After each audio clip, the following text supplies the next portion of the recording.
பார்க்கிற போது பெரிய மகிழ்ச்சியாக இருக்கிறது. அத்தகைய பெருமகனார் வரலாற்று ஆய்வாளர் என்று தன்னை சொல்லிக் கொள்கிறார். கற்றது கைமண் அளவு என்பது போல அவர்கள் தன்னை ஆய்வாளர் என்று சொல்லிக் கொள்வதை பார்க்கிற போது பெரிய மகிழ்வாக இருக்கிறது. இந்த தமிழ் மண்ணின் சார்பாக, கொங்குநாடு கலை அறிவியல் கல்லூரியின் சார்பாகவும், தமிழ்துறையின் சார்பாகவும் ஐயா அவர்களை கரங்குவித்து வருக வருக என நான் வரவேற்கின்றேன். அதே போல இந்த நிகழ்வுக்கான ஏற்பாடுகளை செய்து இதை முன்னெடுத்திருக்கக்கூடிய தமிழ்துறை பேராசிரியர் பெருமக்கள் அனைவருக்கும் என்னுடைய அன்பான வணக்கம். வெளி உலகத்திலிருந்து, வெளி ஊரிலிருந்து, வெளி மாநிலங்களிலிருந்து, வெளிநாடுகளிலிருந்து நம்மிடையே இப்போது பங்கெடுத்துக் கொண்டிருக்கக்கூடிய பங்கேற்பாளர்கள் அத்தனை பேருக்கும் கொங்குநாடு கல்லூரியின் குளிர்ந்த வணக்கங்களை சொல்லி, இப்போது நமக்கு இங்கிலாந்து தமிழர்களின் படைப்புலகத்தை பற்றி நமக்கு பேச வந்திருக்கக்கூடிய சான்றோ பெருமகனாரை பற்றி நாம் அறிந்து கொள்ள வேண்டும் என்பதற்காக அவர்களை பற்றிய ஒரு அறிமுகத்தை எம் தமிழ்துறை பேராசிரியர் நிஷாந்தினி அவர்கள் வழங்குகிறார்கள். அவரை பற்றிய அறிமுகத்தை செய்யுமாறு பேராசிரியை பணிவோடு கேட்டுக்கொள்கிறேன். வணக்கம். தமிழே அமுதே ததும்பா நிறைகுடமே தீந்தேனே தெள்ளிய நீரோடை சுவையே தென்றல் குளிரே தென்னவன் பூங்கொடியே தமிழே தாயே என்று தமிழ் தாயை போற்றி தாயகம் கடந்த தமிழ் என்னும் பொறுமையில் இணைய வழியாக நடைபெற்றுக் கொண்டிருக்கும் பன்னாட்டு கருத்தரங்க நிகழ்வில் இணைந்திருக்கும் அனைவருக்கும் எனது காலை வணக்கம். இன்றைய சிறப்பு விருந்தினர் முத்தையா பிள்ளை நித்யானந்தன் ஐயா அவர்கள் கொழும்பு பல்கலைக்கழகத்தில் பொருளியல் பட்டம் பெற்று கொழும்பில் தினகரன் என்ற தேசிய நாளேட்டில் துணை ஆசிரியராக பணியாற்றியவர். அதன் பின்னர் பேராசிரியர் கைலாசபதி ஐயா அவர்கள் யாழ் பல்கலைக்கழகத்தின் தலைவராக இருந்தபோது யாழ்ப்பாண பல்கலைக்கழகத்தில் பொருளியல் துறையில் விரிவுரையாளராக பணியாற்றியவர். 1983ஆம் ஆண்டு ஏற்பட்ட இனக்கலவரத்தின் போது தமிழகம் வந்தவர். பின் இங்கிலாந்திற்கு புலம்பெயர்ந்து 25 ஆண்டுகளாக அங்கே வசித்து வருபவர். லண்டனில் சில காலம் பொருளியல் ஆசிரியராக பணியாற்றியவர். தீபம் என்ற ஐரோப்பிய தமிழ் தொலைக்காட்சியில் செய்தி பிரிவின் தலைமை ஆசிரியராக பணியாற்றியவர். இலங்கையில் இந்திய வம்சாவளியை சேர்ந்த நித்யானந்தன் ஐயா அவர்கள் மலையக இலக்கியத்தின் மூலவர்களான தெளிவத்தை ஜோசப்பின் சிறுகதைகளை நாம் இருக்கும் நாடே என்ற தலைப்பிலும், NSM ராமையா அவர்களின் சிறுகதைகளை ஒரு கூடை கொழுந்து என்ற தலைப்பிலும், CV வேலுப்பிள்ளை எழுதிய நாவலை வீடற்றவன் என்ற தலைப்பிலும் வைகரை வெளியீட்டகத்தின் மூலம் யாழ்ப்பாணத்தில் வெளியிட்டவர். ஜோசப்பின் நூலுக்கும் NSM ராமையா பிள்ளை நூலுக்கும் இலங்கை அரசின் சாகித்ய பரிசில்களை பெற்றவர். மலையக கவிஞர் அமரர் தமிழோவியனின் கவிதைகளை தமிழோவியன் கவிதைகள் என்ற தலைப்பில் தொகுத்து நூலாக வெளியிட்டுள்ளார். மலையக இலக்கியத்தின் ஆரம்ப எழுத்து முயற்சிகளை தேடி ஐயா அவர்கள் எழுதிய கூலி தமிழ் என்ற நூல் சென்னையில் கிரியா வெளியீட்டாக 2015ஆம் ஆண்டு வெளியானது. இந்த நூல் கன்னட இலக்கிய தோட்டத்தின் 2015ஆம் ஆண்டுக்கான சிறந்த புனைவு நூல் விருதினை பெற்றது. லண்டன் தீப தொலைக்காட்சியில் 100க்கும் மேற்பட்ட தமிழ் ஆங்கில நூல் குறித்த விமர்சனம் செய்திருப்பவர். இத்தகைய பெருமிக்க நித்யானந்தன் ஐயா அவர்களை அறிமுகப்படுத்தி மிக்க மகிழ்ச்சி கொள்கின்றேன். அனைவருக்கும் நன்றி பாராட்டி அமைகின்றேன். நன்றி, வணக்கம். நன்றி பேராசிரியர். உங்களுடைய அழகான அறிமுக உரை பேராசிரியர் நித்யானந்தன் ஐயா அவர்களுடைய பங்களிப்பையும் எழுத்துலகத்தையும் இந்த இணைப்பில் இருக்கக்கூடிய அத்தனை பேருடைய மனங்களிலும் விதைத்திருக்கிறது என்கிற வகையில் மிகச்சிறந்த ஒரு ஆய்வாளரை, மிகச்சிறந்த வரலாற்று தொடர்புடைய ஒரு பேராசிரியரை நாம் இன்று சந்தித்திருக்கிறோம். அவரோடு இன்னும் 1 மணி நேரம் அவருடைய சிந்தனைகளை எல்லாம் நாம் பெற இருக்கிறோம் என்கிற போது நமக்கு பெரிய மகிழ்ச்சியாக இருக்கிறது. இந்த வகையில் இங்கிலாந்து தமிழர்களின் படைப்புலகத்தை பற்றி நமக்கு உரை வழங்குமாறு நித்யானந்தம் ஐயா அவர்களை அன்போடு கேட்டுக்கொண்டு அமைகின்றேன். வணக்கம். வணக்கம் டாக்டர் முருகேசன் அவர்களே மற்றும் இந்த அமைப்பை கொண்டு நடத்தி கொண்டிருக்கின்ற அனைவருக்கும் என்னுடைய பணிவான வணக்கத்தை கூறி என்னுடைய உரையை நான் தொடங்க இருக்கின்றேன். இந்த தலைப்பை எடுத்த பொழுது இங்கிலாந்தில் தமிழர்களினுடைய படைப்புகள் அல்லது படைப்புலகம் என்று நான் எடுத்த போது இந்த தமிழர்கள் யார் என்று வரையறுப்பதிலே சில சிக்கல்கள் இருக்கின்றன. அதாவது இங்கே நான் எடுத்துக்கொண்டிருக்கின்ற இந்த தமிழர்களில் பலர் ஆங்கில மொழியையே முதல் மொழியாக கொண்டவர்கள், தமிழில் அத்துணை பரிச்சயம் இல்லாதவர்கள் என்ற வகையிலே நான் இதை நோக்குகின்ற போது, இந்த ஆயினும் இவர்களை வேர்கள் தமிழ் வேர்கள் என்பதால், இவர்கள் தமிழர்கள் என்பதால் இவர்களை நான் இந்த அமைப்பிற்குள் கொண்டு வர கஷ்டப்பட்டிருக்கிறேன் என்று சொல்ல வேண்டும். ஏனெனில் இதிலே நான் எடுத்துக்கொள்ளுகின்ற மிக பலருக்கு தமிழோடு பரிச்சயம் கிடையாது. எனினும் ஒரு லண்டன் எப்பொழுதுமே இலங்கை தமிழர்களுடைய ஒரு கனவு பூமியாகவே இருந்திருக்கிறது. பிரிட்டிஷ் ஆட்சியின் கீழ் இலங்கை இருந்ததன் காரணமாகவும் இங்கிலாந்தோடு உள்ள தொடர்பு மிக நெருக்கமான ஒரு தொடர்பை ஈழத்தமிழர்கள் கொண்டிருக்கிறார்கள். அந்த வகையில் இந்த தமிழர்களினுடைய படைப்புலகம், அவர்களுடைய நூல் வெளியீடுகள் இங்கிலாந்திலே எவ்வாறு அமைந்தன என்பது பற்றிய ஒரு ஆய்வு நோக்கமே இந்த பேச்சினுடைய அடிப்படையாக அமைகிறது. அவ்வாறு பார்க்கின்ற பொழுது முதலாக ஒரு தமிழரினுடைய ஆங்கில நூல் லண்டனிலே வெளியானது என்றால் அது 1863 ஆண்டிலே நடக்கிறது. எனவேதான் என்னுடைய இந்த பேச்சினுடைய ஒரு ஆரம்ப தோற்றமாக நான் 1860 என்ற காலப்பகுதியை நான் எடுத்துக்கொண்டேன். இந்த நூல் 1863 ஆண்டிலே லண்டனிலே வெளியாகிறது. இதை எழுதியவர் முத்துக்குமாரசாமி என்ற அறிஞர் ஆவார். அந்த நூலின் பெயர் அரிச்சந்திர நாடகமாகும். அரிச்சந்திரனுடைய நாடகத்தை அவர் முதல் நூலாக வெளியிடுகிறார். Harishchandra the martyr of truth Tamil drama என்று அரிச்சந்திர நாடகத்தை தமிழிலே மொழிபெயர்த்து வெளியிட்ட அந்த முதல் முயற்சி தான் இங்கிலாந்திலே ஒரு தமிழனுடைய நூலாக முதல் தோற்றம் காண்கிறது. அது மிக முக்கியமான ஒரு செய்தி. இதுவே ஆங்கிலேய வாசிப்பு பரப்பிற்குள் தமிழ் அறிஞர்கள் கால் பதித்த புலமை மரபினுடைய ஒரு தொடக்க புள்ளியாகும் என்று நாம் கூறலாம். முத்துக்குமாரசாமி அவர்கள் பிரிட்டிஷ் ஆட்சியின் போது, அப்போது சட்ட சபை லெஜிஸ்லேட்டிவ் அசம்பிளி என்று அமைப்பு இருந்தது. அதிலே 2 இலங்கையர்கள் இருந்தார்கள், மற்ற ஏனைய அனைவரும் ஆங்கிலேயர்கள். அதிலே தமிழர்களின் பிரதிநிதியாக முத்துக்குமாரசாமி இருந்தார், சிங்களவர்களின் பிரதிநிதியாக இன்னும் ஒருவர் இருந்தார். ஆக இந்த 2 பேரும் தான் சுதேசியர்களாக, இலங்கையர்களாக அந்த சட்டசபையிலே இடம்பெற்றிருந்தார்கள். கிட்டத்தட்ட அவர் 18 ஆண்டுகள் முத்துக்குமாரசாமி அந்த அமைப்பிலே அவர் பங்காற்றினார். அவர் மிகச்சிறந்த அறிஞரான அவர் ஆங்கிலம், லத்தீன், கிரீக், பாலி, சான்ஸ்கிரிட், சிங்களம், தமிழ், பிரெஞ்சு ஆகிய மொழிகளிலே தேர்ச்சி பெற்றவராக இருந்திருக்கிறார். அதிலும் அவர் சட்டத்துறை வல்லுநராகவும் இருந்திருக்கிறார். 1862 ஆண்டிலே அவர் இங்கிலாந்திற்கு வந்து லிங்கன் சீன் என்ற சட்ட துறைக்குள்ளே அவர் நுழைகிறார். அந்த துறைக்குள்ளே முதல் நுழைந்த ஒரு பெருமகனாக முத்துக்குமாரசாமியை திகழ்கிறார் என்பதை நாம் இங்கே கூற வேண்டும். இந்த அரிச்சந்திர நாடகத்தை அவர் எழுதி அப்போது இங்கிலாந்துடைய மகாராணியாக இருந்த விக்டோரியா மகாராணியினுடைய முன்னிலையிலே அந்த நாடகத்தை அவர் நடித்து காட்டியிருக்கிறார். அரிச்சந்திரனுடைய பங்கினை அவர் எடுத்து நடத்தியிருக்கிறார். ஏனைய ஆங்கிலேயர்கள் துணை பாத்திரங்களாக அமைந்திருக்கிறார்கள்.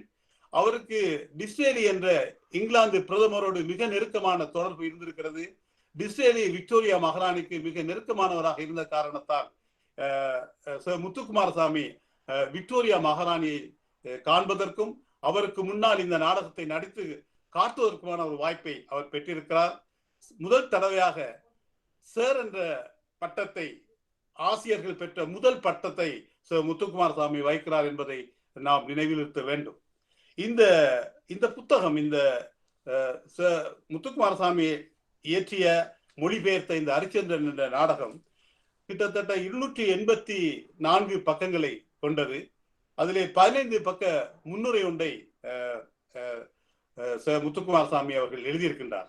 அந்த முன்னுரையை பார்க்கும் போதுதான் முத்துக்குமாரசாமிக்கு இந்த அரிச்சந்திர நாடகத்தை ஏன் ஆங்கிலத்திலே மொழிபெயர்த்து வெளியிட வேண்டும் என்ற வேட்கை எழுந்தது என்பதை நாம் காணக்கூடியதாக இருக்கின்றது. ஒன்று, இங்கே நான் பேச போகின்ற அல்லது இங்கே எடுத்து ஆளப் போகின்ற இந்த லண்டனில் தமிழ் ஆளுமைகளிலே பூரணமான மிக சுத்தமான ஒரு தமிழராகவும் இரு வழியிலும், தந்தை வழியிலும் தாய் வழியிலும் ஒரு தமிழ் பெற்றோருக்கு பிறந்த முத்துக்குமாரசாமி அவர்கள் தமிழ் புலமை மிகுந்தவராக இருந்திருக்கிறார் இவர் ஒருவரே மிக அற்புதமான இந்த ஆய்வினுடைய ஒரு தொடக்க புள்ளியாக அமைகிறார்.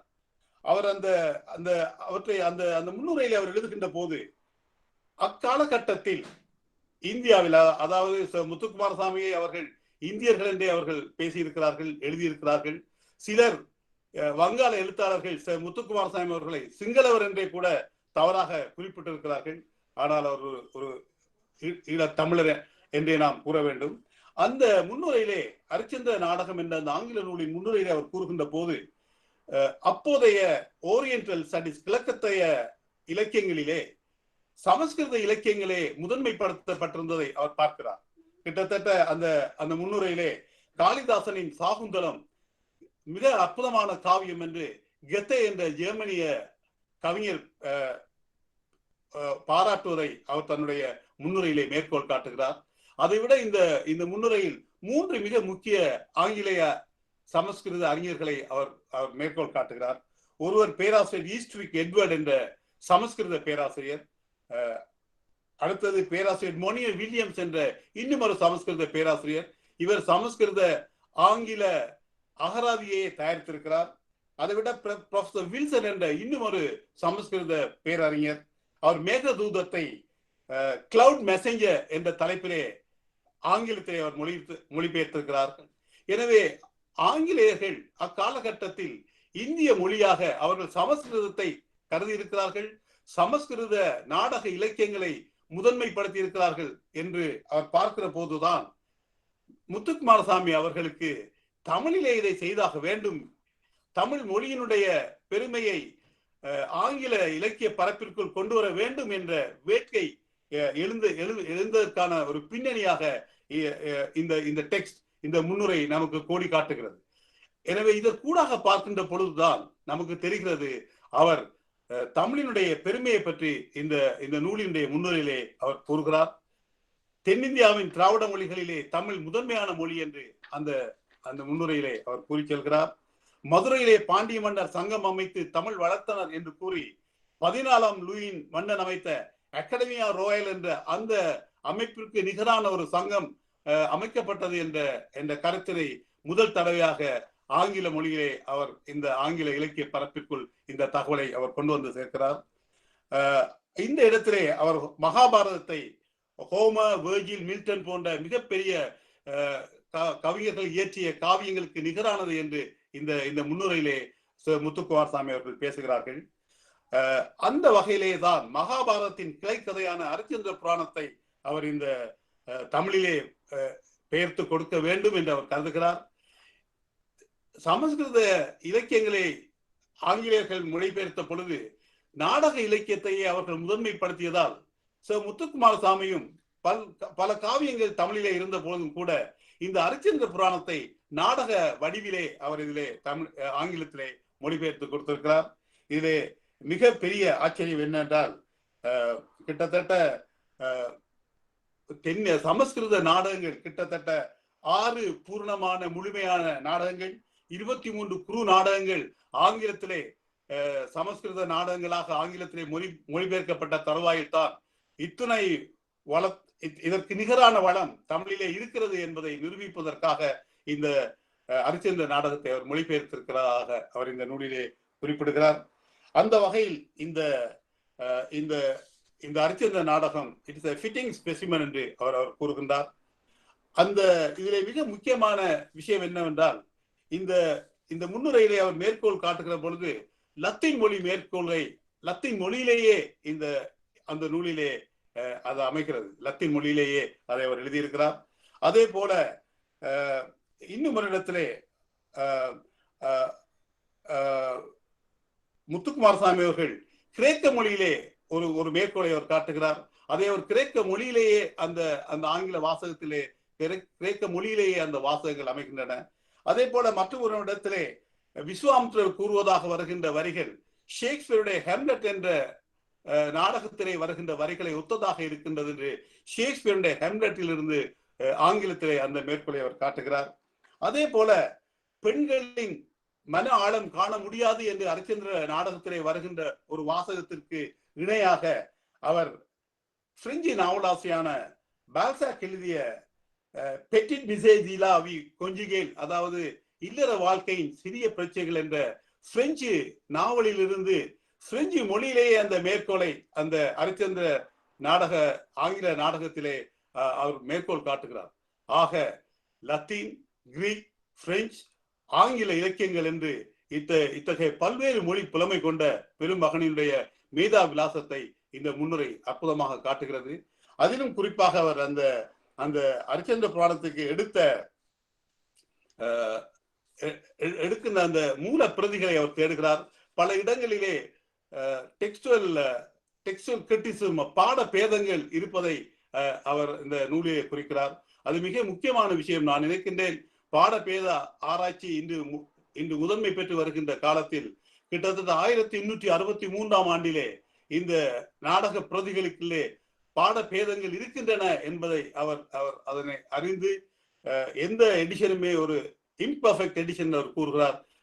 அந்த அரிச்சந்திர நாடகத்தை மூல நூலாக கொள்வதற்கு எதனை எடுப்பது என்பதிலே அவருக்கு சிக்கல்கள் நேர்ந்திருக்கின்றன.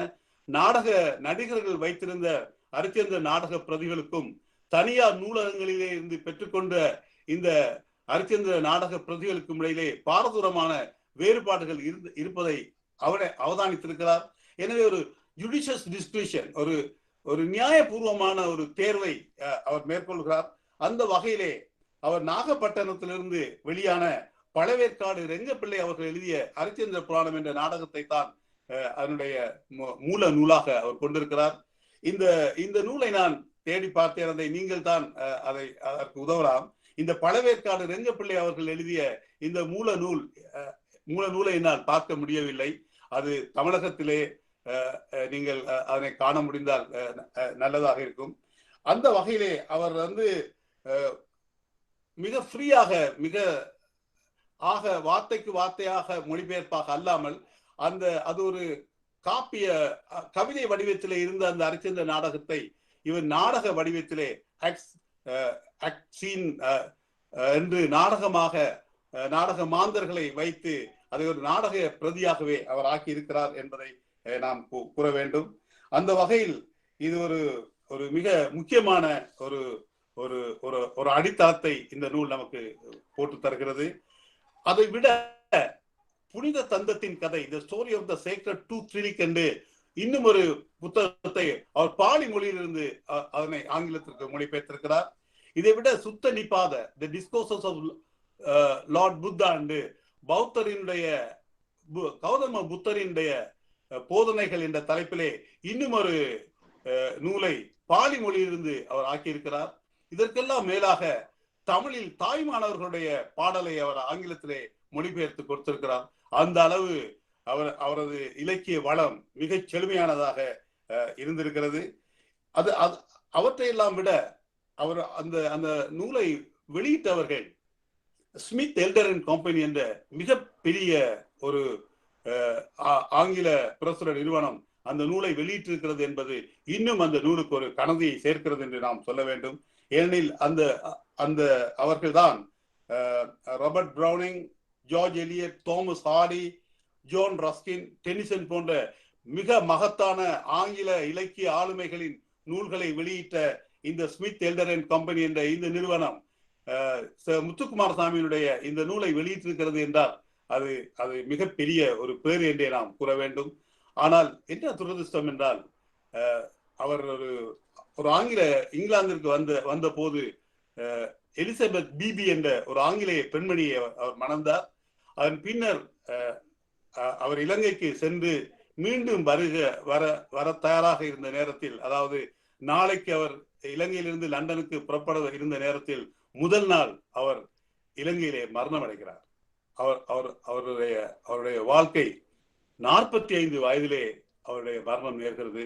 மிகவும் துரதிர்ஷ்டவசமான இத்தகைய ஒரு பேரறிஞன் இந்த புத்தகங்களை எல்லாம் அவர் எழுதுகின்ற போது கிட்டத்தட்ட 25-26 வயதிலே தான் இந்த அரிச்சந்திர நாடகத்தை அவர் எழுதியிருக்கிறார் என்பது போது அந்த மாமனிதனினுடைய ஒரு மரணம் மிகப்பெரிய வெற்றிடத்தை ஏற்படுத்தி இருக்கிறது. அவருடைய மரண ஊர்வலம் குறித்து லண்டன் பத்திரிகைகள் பக்க கணக்கிலே எழுதி இருக்கின்றார்கள் என்று பார்க்கிற பொழுது இந்த ஆங்கில இலக்கிய உலகில் இந்த தமிழினுடைய பெருமையை நிலைநாட்ட வந்த ஒரு பெருமகன் அற்ப ஆயுளிலே மறைந்து போனது மிக துரதிர்ஷ்டவசமாகும். இவரை அடுத்து நாம் காணுகின்ற இன்னும் ஒரு பேரறிஞன் முத்துக்குமாரசாமியின் அடுத்து வருகின்றவர் அவருடைய சொந்த மகன் டாக்டர் ஆனந்தகுமார் சாமி ஆவார். இதுல என்ன நடந்தது என்றால், இந்த முத்துக்குமார் சாமியுடைய மனைவி இங்கிலாந்திலே இருந்து அவர் இறந்த சார் முத்துக்குமார் சாமி இறந்த பொழுது ஆனந்தகுமார் சாமிக்கு ஆக 2 வயது தான் ஆகியது. எனவே முழுக்க அவர் ஆனந்தகுமார் சாமி இலங்கையிலேயே பிறந்தார் என்றாலும் அவர் முழுக்க வளர்ந்ததெல்லாம் இங்கிலாந்திலே தான். அவருடைய தந்தை இறந்த பின் தாய் அவரை முழு இங்கிலாந்திலேயே அவர் வளர்ந்ததால் டாக்டர் ஆனந்தகுமார் சாமி அவர்கள் பெருமளவு தமிழ் அறியாதவராக இருந்திருக்கிறார். அவர் ஒரு ஆங்கிலேயராகவே அவர் வளர்ந்திருக்கிறார். அந்த 19ஆம் நூற்றாண்டின் மிக உன்னதமான ஒரு பேரறிஞனாக டாக்டர் ஆனந்தகுமார் சாமி கலாயோகியாக அவர் திகழ்ந்திருக்கிறார். அத்தகைய பெருமகன் முத்துக்குமார் சாமியின் வாரிசாக அமைந்ததும், அதே போன்று டாக்டர் ஆனந்தகுமார் சாமி அவர்கள் Greek, Latin, Sanskrit, Pali, Persian, Chinese ஆகிய 6 மொழிகளிலே அவர் பாண்டித்யம் பெற்றோராக இருந்திருக்கிறார். லண்டன் பல்கலைக்கழகத்திலே டாக்டர் ஆனந்தகுமார் சாமி அவர்கள் ஜியாலஜி புவிசாரியல் அவர் தனது பிஜி பட்டத்தை எடுத்தார்.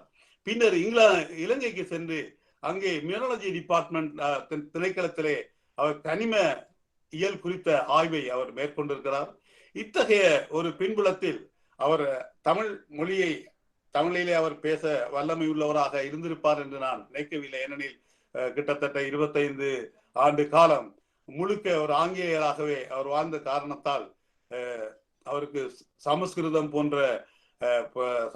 அல்லது லாட்டின், கிரீக் போன்ற மொழிகளிலே இருந்த பரிச்சயம் அவருக்கு தமிழிலே அவ்வளவு இல்லை என்றுதான் கூற வேண்டும். ஆனால் தனது வேர்களை தேடி செல்லுகின்ற ஒரு மிகப்பெரிய ஒரு பயணத்தை அவர் தொடங்குகிறார். கிப்ளிங் கூறினார், கிழக்கும் மேற்கும் ஒன்றிணைய முடியாது என்று கூறிய போது கிழக்கையும் மேற்கையும் இணைத்த ஒரு பெருமகனாக டாக்டர் ஆனந்தகுமார் சாமி அவர்கள் திகழ்கிறார்.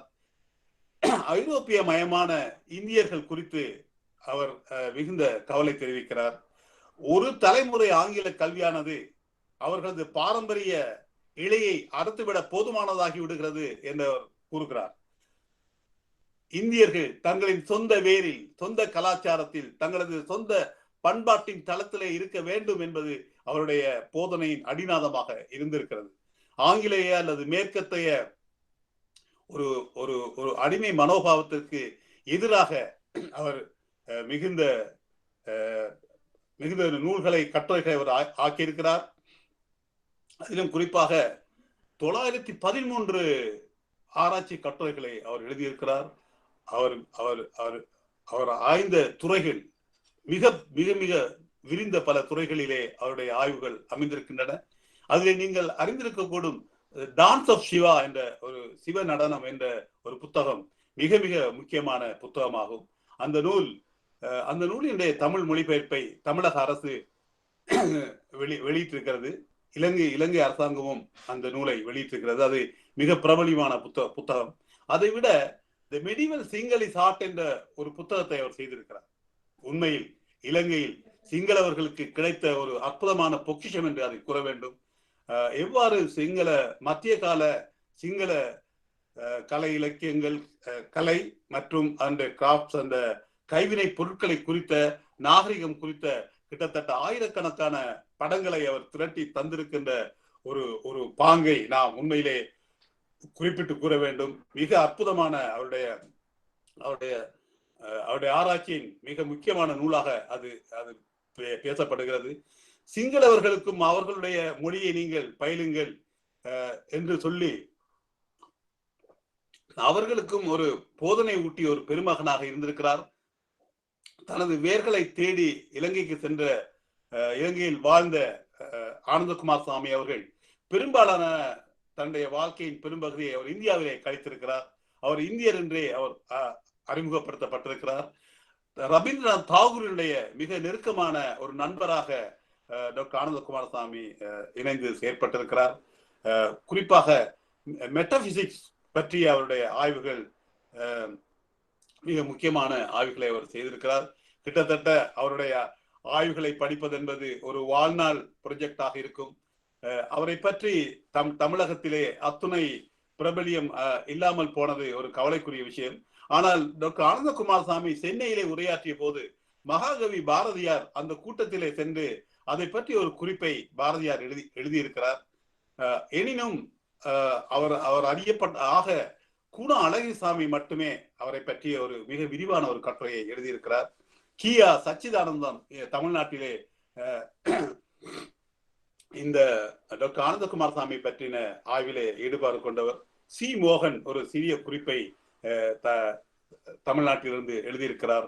ஆக டாக்டர் ஆனந்தகுமாரசாமி நாம் நினைவில் நிறுத்த வேண்டிய, தொடர்ந்து பயில வேண்டிய மிக முக்கியமான ஒரு ஆங்கிலேய அறிஞர். அவர் ஆங்கில இலக்கிய பரப்பிற்குள் மிக அறியப்பட்டவராக, ஒருவேளை முத்துக்குமாரசாமி அவர்கள் நூல் அரிச்சந்திர புராணத்தோடு நின்று போனாலும் மிக பாதிப்பை, தாக்கத்தை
ஆனா அவர் பேசுறது கேட்கவே இல்லைங்க. இல்லப்பா, இல்ல மைக் ஆன் பண்ணிருக்காங்க, ஏதோ நெட் ப்ராப்ளம் நினைக்கிறேன்.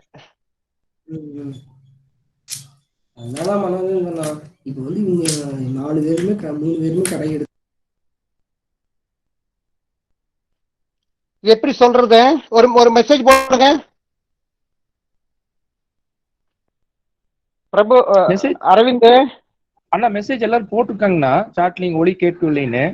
ஐயா அதை பார்க்கலன்னு நினைக்கிறேன். பிரபு தான் கால் பண்ணி தான் பேசணுங்க. பிரபுராம் பண்ண சொல்லு. நான் பிரபு ஐயா கால் பண்ணுங்க பிரபு.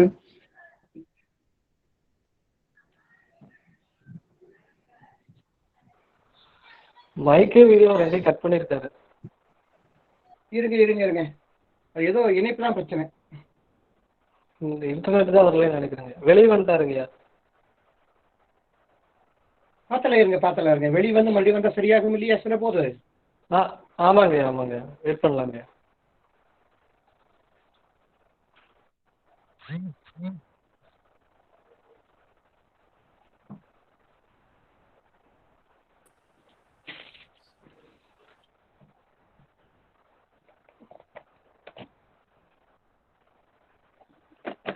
திரும்ப ஜாயின் பண்ணிட்டாரு, ஆனா மைக் ஆன் பண்ணல. ஹலோ ஐயா, கேக்குதுங்க ஐயா. உங்களுடைய மைக் ஆன் பண்ணுங்கய்யா. இப்ப கேக்குதுங்க. ஆமா, நீங்க கேக்குது. மைக் ஆன் பண்ணுங்க.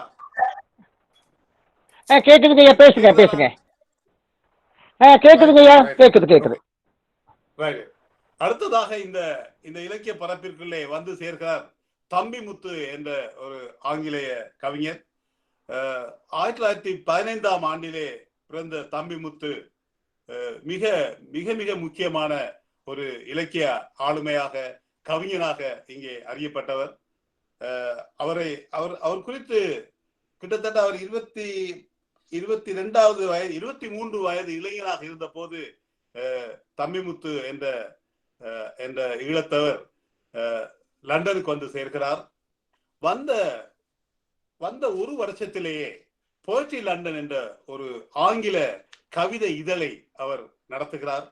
இது ஒரு 23 வயது இளைஞன் ஆங்கில கவிதை உலகத்திற்குள்ளே கால் வைத்தது மட்டுமல்ல, அந்த ஆங்கில கவி உலகின் தனி காட்டு ராசாவாக தம்பிமுத்து திகழ்ந்திருக்கிறார் என்பதை நாம் மனதில் இருத்த வேண்டும்.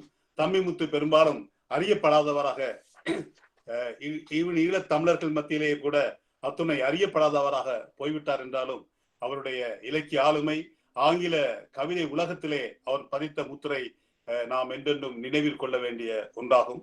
அவர் குறித்து ஜேன் வில்லியம்ஸ் என்று அவரோடு பழகிய பெண்மணி அவர்கள், ஹலோ கேக்குதா? ஹலோ கேக்குதா? தம்பிமுத்து பற்றி அவர் இறந்த பின் பிரிட்ஜ் பிட்வீன் டூ வேர்ல்ட்ஸ் என்று இருவேறு உலகங்களின் இணைப்பு பாலம் என்ற தலைப்பிலே அவர் அந்த நூலை ஆக்கியிருக்கிறார். கிட்டத்தட்ட அந்த நூலிலே அந்த நூல் ஒன்றுதான் தம்பிமுத்து பற்றிய மிக அற்புதமான ஆவணமாக நம் கைகளிலே கிடைக்கிறது. தம்பிமுத்து எப்போதுமே ஒரு சர்ச்சைக்குரிய மனிதராக இருந்திருக்கிறார்.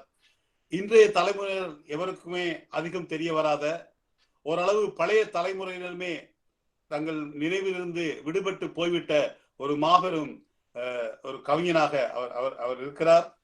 அவரை நேசித்தவர்கள், அவரை மகத்தான ஆதர்சமாக கருதியவர்கள், அவரது பெருந்தன்மையான வெளியீடுகளால் பயன்பெற்றவர்கள் அவரை உண்மையிலேயே ஆங்கில கவிதை வளர்ச்சியில் தம்பிமுத்துவினுடைய பங்கு மிக மிக மகத்தானது என்று கூறுகின்ற அதே நேரத்தில் அவரை உண்மையில் விரும்பாதவர்கள், அவரது இலக்கிய அமைப்பிற்குள் வந்து சிக்கிக் கொள்ளாதவர்கள், அவரது ஆர்ப்பாட்ட நடத்தைகளால் பாதிக்கப்பட்டவர்கள் ஆங்கில கவிதை உலகத்திற்கும் தம்பிமுத்துவிற்கும் என்ன சம்பந்தம் என்று கேட்கிற ஒரு குரலும் இங்கே இருந்தாலும் அவர் ஒரு ஆங்கில கவிஞராக, விமர்சகராக, கிட்டத்தட்ட அவர் ஒரு பதிப்பாளராக கிட்டத்தட்ட 40-50 நூல்களை அவர் பதிப்பித்து ஆங்கில கவிதை தொகுப்புகளை அவர் ஒரு பதிப்பாளராக, பப்ளிஷராக, எடிட்டராக இருந்து வெளியிட்டிருக்கிறார் என்ற செய்தி நமக்கு மிகவும் பெருமையான விஷயமாகும். ஏனெனில் ஆங்கில கவிதை பரப்பிலே அது மிக மிக பெரிய விஷயம். அதை விட டிரன் தாமஸ், T.S. எலியட் அவரை பற்றி அவருடைய கவித்துவ ஆற்றலை பற்றி மிக வியந்து பாராட்டி இருக்கிறார். ஆங்கில கவிதைகளில் மிகச் சிறந்த கவிதைகளை எங்கேயாவது தேடலாம் என்றால் அது தம்பிமுத்துவின் போயட்ரி லண்டனின் கவிதையிலே தான் நாம் அதை காண முடியும் என்று அவர் ஒரு இடத்திலே பேசுகிறார். ஒரு 10 ஆண்டு காலம், அது மிக ஆச்சரியமான விஷயம். ஒரு 23 வயது இளைஞன் வந்த ஓராண்டு காலத்திற்குள் இங்கிலாந்தில் உள்ள மிக பெரிய ஆங்கிலேய கவிஞர்கள் அனைவரும் இந்த போயட்ரி லண்டனிலே எழுதாதவர்கள் இல்லை என்று கூறக்கூடிய அளவிற்கு முழு ஆங்கிலேய கவிஞர்களும் இவருடைய போயட்ரி லண்டன் நூலிலே இதழிலே எழுதியிருக்கிறார்கள். அது கிட்டத்தட்ட ஒரு 10 ஆண்டு காலம் தம்பிமுத்துவின் வாழ்க்கையில் ஒரு சுக்கிர திசை என்று தான் நாம் கூற வேண்டும். அவர் அந்த 10 ஆண்டு காலம் அவரை ஆங்கில இலக்கிய உலகிலே ஒரு காவிய புருஷனாக்கி இருக்கிறது என்று நாம் சொல்லலாம். அவர் ஒரு கவிஞன், ஓவியன், கலைஞன், ஒரு சொப்பன கனவுகளிலே திளைத்தவன், ஒரு பொஹிமியன், ஒரு விச்சிராந்தியான ஒரு வாழ்க்கையை தம்பிமுத்து கொண்டு சென்றிருக்கிறார். ஃபிட்ஸ்ரோவியா என்ற ஒரு பதத்தை அவர் உருவாக்கி இருக்கிறார். அது மிக முக்கியமான விஷயம். ஏனெனில் அவர் உலவிய மதுச்சாலைகள், கஃபெட்டீரியா, அவர் வாழ்ந்த அந்த அபார்ட்மெண்ட்ஸ், அவர் சென்று திரிந்த அந்த இடங்களுக்கு ஃபிட்ஸ்ரோவியா என்று ஒரு பதத்தை ஆங்கில மொழியிலே அவர் கோயின் பண்ணி அவர் சேர்த்திருக்கிறார் என்று பல விமர்சகர்கள் கூறுகின்றார்கள். அந்த வகையில் இந்த ஜேன் வில்லியம்ஸ் எழுதிய இந்த புத்தகம் தான் அவர் நல்ல நேரம். அதிலே கிட்டத்தட்ட 300 பக்கங்கள் கொண்ட அந்த புத்தகத்திலே 60 ஆங்கில இலக்கிய மேதைகள் அவரை பற்றி எழுதியிருக்கிறார்கள். அதில் ஆச்சரியம் என்னவென்றால் அதில் ஒருவர் கூட தமிழர் கிடையாது. இதிலே தம்பிமுத்து இத்தகைய ஒரு மிக முக்கியமான ஒரு மனிதராக இருந்திருக்கிறார். ஆனால் அதே சமயத்தில் அவர் அவருடைய அவர் ஒழுங்கானவர் கிடையாது. ஒழுங்கானவர் அவர் சரியான பியர் மது போதையில் இருக்கிறவர். தனது தன் கையில் வருகின்ற ஆங்கிலேய கவிதை பிரதிகளை அவர் தொலைத்து விடுவது ரொம்ப சாதாரணமான விஷயம். ஒரு கவிதையை பிரசுரிப்பதற்காக அவர் தேர்ந்த அவர் அறிமுகப்படுத்திய ஆங்கில கவிஞர்கள் தான் அந்த காலகட்டத்தில் மிக அற்புதமான கவிஞர்களாக விகசித்திருக்கிறார்கள். அவுட் ஆஃப் வார் என்ற ஒரு கவிதை நூல் நமக்கு கிடைக்கிறது அவர் எழுதியது. அதனை விட அவர் இலங்கையில இருந்த போது எழுதிய 2 தொகுப்புகளை பற்றிய குறிப்புகள் நமக்கு கிடைக்கின்றதே தவிர அவை நமக்கு கிடைக்கவில்லை. ஆக நடராஜா என்று ஒரு கவிதையை அவர் எழுதியிருக்கிறார். இதை விட ஒரு ஆட்டோபயோகிராபிக்கல் சுய வரலாற்று கட்டுரையாக இன்னும் ஒரு கட்டுரை நமக்கு கிடைக்கிறது. ஆனால் அவருடைய ஆற்றல் முழுவதும் இந்த ஆங்கிலேய கவிதைகளை எடிட் பண்ணி வெளியிடுவதிலேயே அவர் செலவழித்திருக்கிறார். பிற்பட்ட காலத்தில் இந்திரா காந்தி அம்மையார் அவரை இந்திய கலையின் தூதுவராக அவரை நியமித்து அந்த கவுன்சிலை அமைப்பதற்கான நிதியை அவருக்கு உதவி கொடுத்திருக்கிறார். அது அந்த கிட்டத்தட்ட ஒரு 1983ஆம் ஆண்டு வரை வாழ்ந்த அந்த பெருமகன் 2-3 திருமணங்களை அவர் செய்திருக்கிறார். ஆனால் அவருக்கு ஒரு கிறிஸ்தவராக கத்தோலிக்கராக இருந்த தம்பிமுத்துவிற்கு லண்டனிலே வாழ்ந்த போது இந்த லண்டன் வாழ்க்கையிலே அவர் சில முரண்களை அவர் எதிர்கொள்ளுகிறார். அது அவரது அடையாளம் சார்ந்த பிரச்சனையாக இருந்திருக்கிறது. யாழ்ப்பாண ராஜ்யத்தின் இளவரசனாக அவர் தன்னை பிரகடனப்படுத்தி இருக்கிறார். எனவே ஒரு சந்தர்ப்பத்தில் சமஸ்கிருதத்தை அவர் படிக்க முனைந்திருக்கிறார். கிழக்கத்தை அவர் மேற்கத்தைய மனிதராகவே தோன்றிய தம்பிமுத்து அவர்கள் பின்னாளில் கிழக்கை நோக்கி, சமஸ்கிருதத்தை நோக்கி, காளிதாசனை நோக்கி அவருடைய பார்வை செல்கிறது. இலங்கை மண்ணோடு அவர் தமிழிலே பேச முடியாதவராக இருந்திருந்தாலும் இலங்கையோடு அவர் தொடர்பு கொண்டிருக்கிறார். இந்தியாவோடு அவர் மிக முக்கியமான உறவை கொண்டிருக்கிறார். சாகுந்தலம் காளிதாசனின் சாகுந்தலம் அவரை பாதித்திருக்கிறது. தனது சொந்த மகளுக்கு சாகுந்தலா என்றே அவர் பெயர் வைத்திருக்கிறார். எனினும் 1983 இந்திரா காந்தி அம்மையாருடைய அந்த இந்தியன் கல்ச்சரல் கவுன்சிலை நிர்மாணிப்பதற்கான வேலைகளிலே அவர் துரிதமாக ஈடுபட்டிருந்த காலத்தில் தான் அவர் இருதய ஹார்ட் அட்டாக்கால் இருதய நோயால் அவர் மரணமடைந்தார். எனவே அவருடைய வாழ்க்கை சிக்கல் நிறைந்ததாக, புதிராக, ஒரு அவிழ்க்க முடியாத புதிராக அவர் இருந்திருக்கிறார். எவருக்கும் அவர் எந்த சமரசத்திற்கும் விட்டு கொடுக்காதவராக அவர் இருந்திருக்கிறார். யாரோடும் ஒரு காசு வாங்கி தொழில் பண்ணுகின்ற ஒரு மனிதராக அவர் இருக்கவில்லை. ஒரு கவிஞனாகவே, ஒரு கலைஞனாகவே, ஒரு சுத்த சுயம்புவான, எந்த சமரசத்துக்கும் இடந்தராத ஒரு மிகப்பெரிய ஒரு கலகக்காரனாக தம்பிமுத்து இருந்திருக்கிறார். ஒரு 23 வயது இளைஞனாக வந்த தம்பிமுத்து அவர்கள் ஆங்கில இலக்கிய உலகத்திற்கு செய்த மிக பெரும் மகள். இந்த திருப்பி வாங்கம்மா, கமான், கேக்குதா? ஹலோ, கேக்குதுங்க சார். ஓகே. எனவே அது தம்பிமுத்துவை பற்றிய மிக முக்கியமான ஒரு குறிப்பு. தம்பிமுத்துவை பற்றி என்ன துரதிர்ஷ்டம் என்றால் அவர் சிறுகதைகள், ஒரு 6 சிறுகதைகளை நியூயார்க் டைம்ஸுக்காக எழுதியிருக்கிறார். அவர் அமெரிக்காவிலே சென்று அங்கே போயட்ரி லண்டனின் அமெரிக்க பிரதியை அவர் கொண்டு வந்திருக்கிறார். மிக மிக பெரும் ஆளுமைகளோடு அவர் கொண்டிருந்த தொடர்பு நம்மை வியக்க வைக்கிறது. இந்த குறிப்பாக இந்த ஜேன் வில்லியம்ஸ் அம்மையார் தயாரித்த அந்த நூலை பார்க்கின்ற பொழுது எத்தனை ஆளுமைகளோடு அவர் பயணித்திருக்கிறார் என்பதை நாம் அறிய முடியும். அதை விட அந்த போயட்ரி லண்டன் நூலில் சேர்த்த ஓவியங்கள் இங்கிலாந்தின் தலை சிறந்த ஓவியர் கலைஞர்களை அவர் இணைத்து இந்த கவிதை நூலை வெளியிட்டது என்பதை இப்போது நாம் பார்க்கின்ற பொழுது அது மிக முக்கியமான அம்சமாக தெரிகிறது. லண்டனிலே பத்மநாப ஐயர் அவர்கள் இந்த தம்பிமுத்துவினுடைய பெரும்பாலான ஆக்கங்களை இலங்கையிலும், நீங்கள் ரோஜா முத்தையா செட்டியாருடைய நூலகத்திலும் அவர் பதிப்பித்த நூல்களை நீங்கள் இப்போது பெற்றுக்கொள்ளலாம்.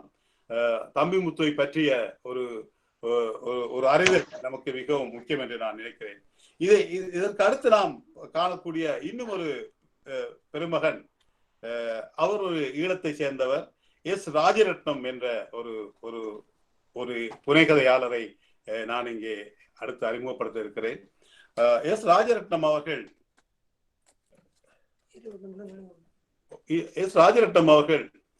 சிங்கப்பூரை சேர்ந்தவர்.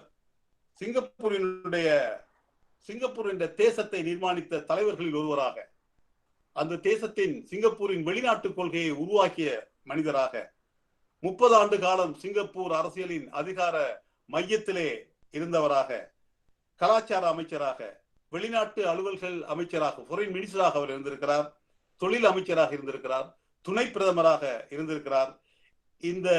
இத்தகைய ராஜரட்னத்தின் பெயர் நன்கு சிங்கப்பூரில் அறியப்பட்ட பெயர் தான் இது. அவர் அரசியல் ராஜபாட்டையில் உலா வந்த கதை. இதற்கு அப்பால் இந்த அரசியல் செயல்பாட்டுக்கு வெளியிலே ராஜரட்னம் அவர்கள் மிகச்சிறந்த பத்திரிகையாளராக திகழ்ந்திருக்கிறார். இங்கு மலையன் ட்ரிபியூன், சிங்கப்பூர் ஸ்டாண்டர்ட் போன்ற சிங்கப்பூர் பத்திரிகைகளிலே அவர் எழுதியிருக்கிறார். இவர்களே மிக முக்கியமான விஷயம், இந்த அரசியல் தீர்க்கதரிசியுடைய அரசியல் பிரவேசத்திற்கு முன்பாக அவர் ஆங்கில புனைகதை உலகத்தில் கோலோச்சிய கதை கால வெள்ளத்தில் அடிபட்டு போய்விட்டது என்பதை நாம் இங்கே நினைவு கூற வேண்டும். அரசியலில் அவர் முற்று முழுவதாக காட்டிய ஈடுபாட்டின் காரணமாக புனைகதை துறையை அவர் கைவிட்டது போல அந்த உலகத்திலிருந்தும் அவர் மறந்து போன மனிதர் ஆகிவிட்டார் என்றாலும், மிக அண்மை காலத்தில் அவருடைய ஒரு சிறுகதை சிற்பியினுடைய ஒரு எழுத்து ஆளுமையை நாம் காணக்கூடியதாக இருக்கிறது. அவர் இங்கிலாந்திலே வாழ்ந்த காலத்தில், அவர் இங்கிலாந்திலே சட்டப்படிப்பை படிப்பதற்காக வந்திருக்கிறார். அவர் வந்த காலத்திலே 2ஆம் உலக யுத்தம் மேகங்கள் சூழத் தொடங்கிய காலகட்டத்திலே அவர் இந்த முல்க்ராஜ் ஆனந்த், இந்த லண்டனிலே வேர் கொண்டிருந்த அவர்களோடு அவர் இணைகிறார். சட்டப்படிப்பை கைவிட்டு விட்டு அவர் எழுத்துத்துறையிலே ராஜரட்னம் அவர்கள் அதில் ஈடுபாடு காட்டுகிறார். ஐரீன் என்ற ஒரு சிங்கப்பூர் பெண்மணி, ஒரு ஆராய்ச்சியாளர், அவருடைய கதைகளை, அவர் எழுதிய கதைகளை the short stories and radio plays of S Rajaratnam என்ற தலைப்பிலே 2011ஆம் ஆண்டில் தான் அவருடைய 7 சிறுகதைகளையும் வானொலி நாடகங்களையும் தொகுத்து அவர் வெளியிட்டிருக்கிறார். சமகால மலேசிய இலக்கியம் பற்றி ஆங்கிலத்திலே பேசுகின்ற போது சிங்கப்பூரின் இந்த எழுத்தாளரை நாம் கவனிக்க வேண்டும். அதில் மிக முக்கியமான ஒரு விஷயம் என்ன என்றால், 1947ஆம் ஆண்டு வேர்ல்ட் ஆஃப் கிரேட் ஸ்டோரிஸ் என்று கிட்டத்தட்ட 950 பக்கங்களிலே வெளியான பிரம்மாண்டமான புத்தகம். அது உலகெங்கிலும் உள்ள சிறுகதை மூலவர்களை, சிறுகதை மேதைகளினுடைய தேர்ந்த சிறுகதைகளின் தொகுப்பாக அந்த தொகுப்பு வந்திருக்கிறது. அதிலே ஸ்வீடனிலிருந்து, ரஷ்யாவிலிருந்து, மத்திய கிழக்கிலிருந்து, அரபிலிருந்து, ஸ்பானிய இலக்கியத்திலிருந்து எல்லாம் தொடர்ச்சியாக அதை தேர்ந்து வெளியிட்ட அந்த சிறுகதை தொகுப்பிலே அது ஒரு பொக்கிஷம் என்று கூற வேண்டும். அதிலே இந்தியர் சார்பாக, இந்திய சிறுகதை மன்னர்களின் சார்பாக 2 கதைகள் அதிலே வெளிவந்தன. அதிலே ஒன்று ரவீந்திரநாத் தாகூருடைய ஒரு சிறுகதை, அடுத்த கதை இந்தியராக அறியப்பட்ட ராஜரட்னத்துடைய கதை அதிலே இடம்பெற்றிருக்கிறது என்றால் அவருடைய எழுத்து ஆளுமையை நாம் புரிந்து கொள்ள முடியும். அது ஒரு மிக முக்கியமான விஷயம். அதுவும் அதிலே அந்த சிறுகதை தொகுப்பிலே ஏர்னஸ்ட் ஹெமிங்வே, வில்லியம் ஃபோக்னர், சோமர்செட் மாம் என்று ஒரு காஃப்கா, கம்யூ என்று மிக விரிந்த ஒரு சிறுகதை மேதைகளினுடைய வரிசையிலே ராஜரட்னத்துடைய கதையும் இடம்பெற்றிருக்கிறது என்பது மிக முக்கியமான ஒரு அம்சமாகும். அவருடைய ஒரு 6 கதைகள் மிக முக்கியமான கதைகள். அது இந்திய மண்ணிலே உள்ள வறட்சி, கிட்டத்தட்ட அவர் வாழ்ந்த காலத்திலே முல்க்ராஜ் ஆனந்த் போன்றவருடைய ஈடுபாட்டின் காரணமாக கிருஷ்ணமேனன் போன்ற அறிஞர்களோடு அவர் மிக நெருக்கமான உறவை கொண்டிருக்கின்றார். எனவே அது அவரை மிகுந்த தீர்க்கமான ஒரு அரசியல் பாதைக்குள் அவரை செலுத்தியிருக்கிறது. எனவே ஒருவேளை முல்க்ராஜ் ஆனந்த் போன்ற அறிஞர்களுடைய ஈடுபாட்டின் காரணமாக அவர் இந்த துறைக்குள்ளே வந்திருக்க வேண்டும் என்று நாம் கருதலாம்.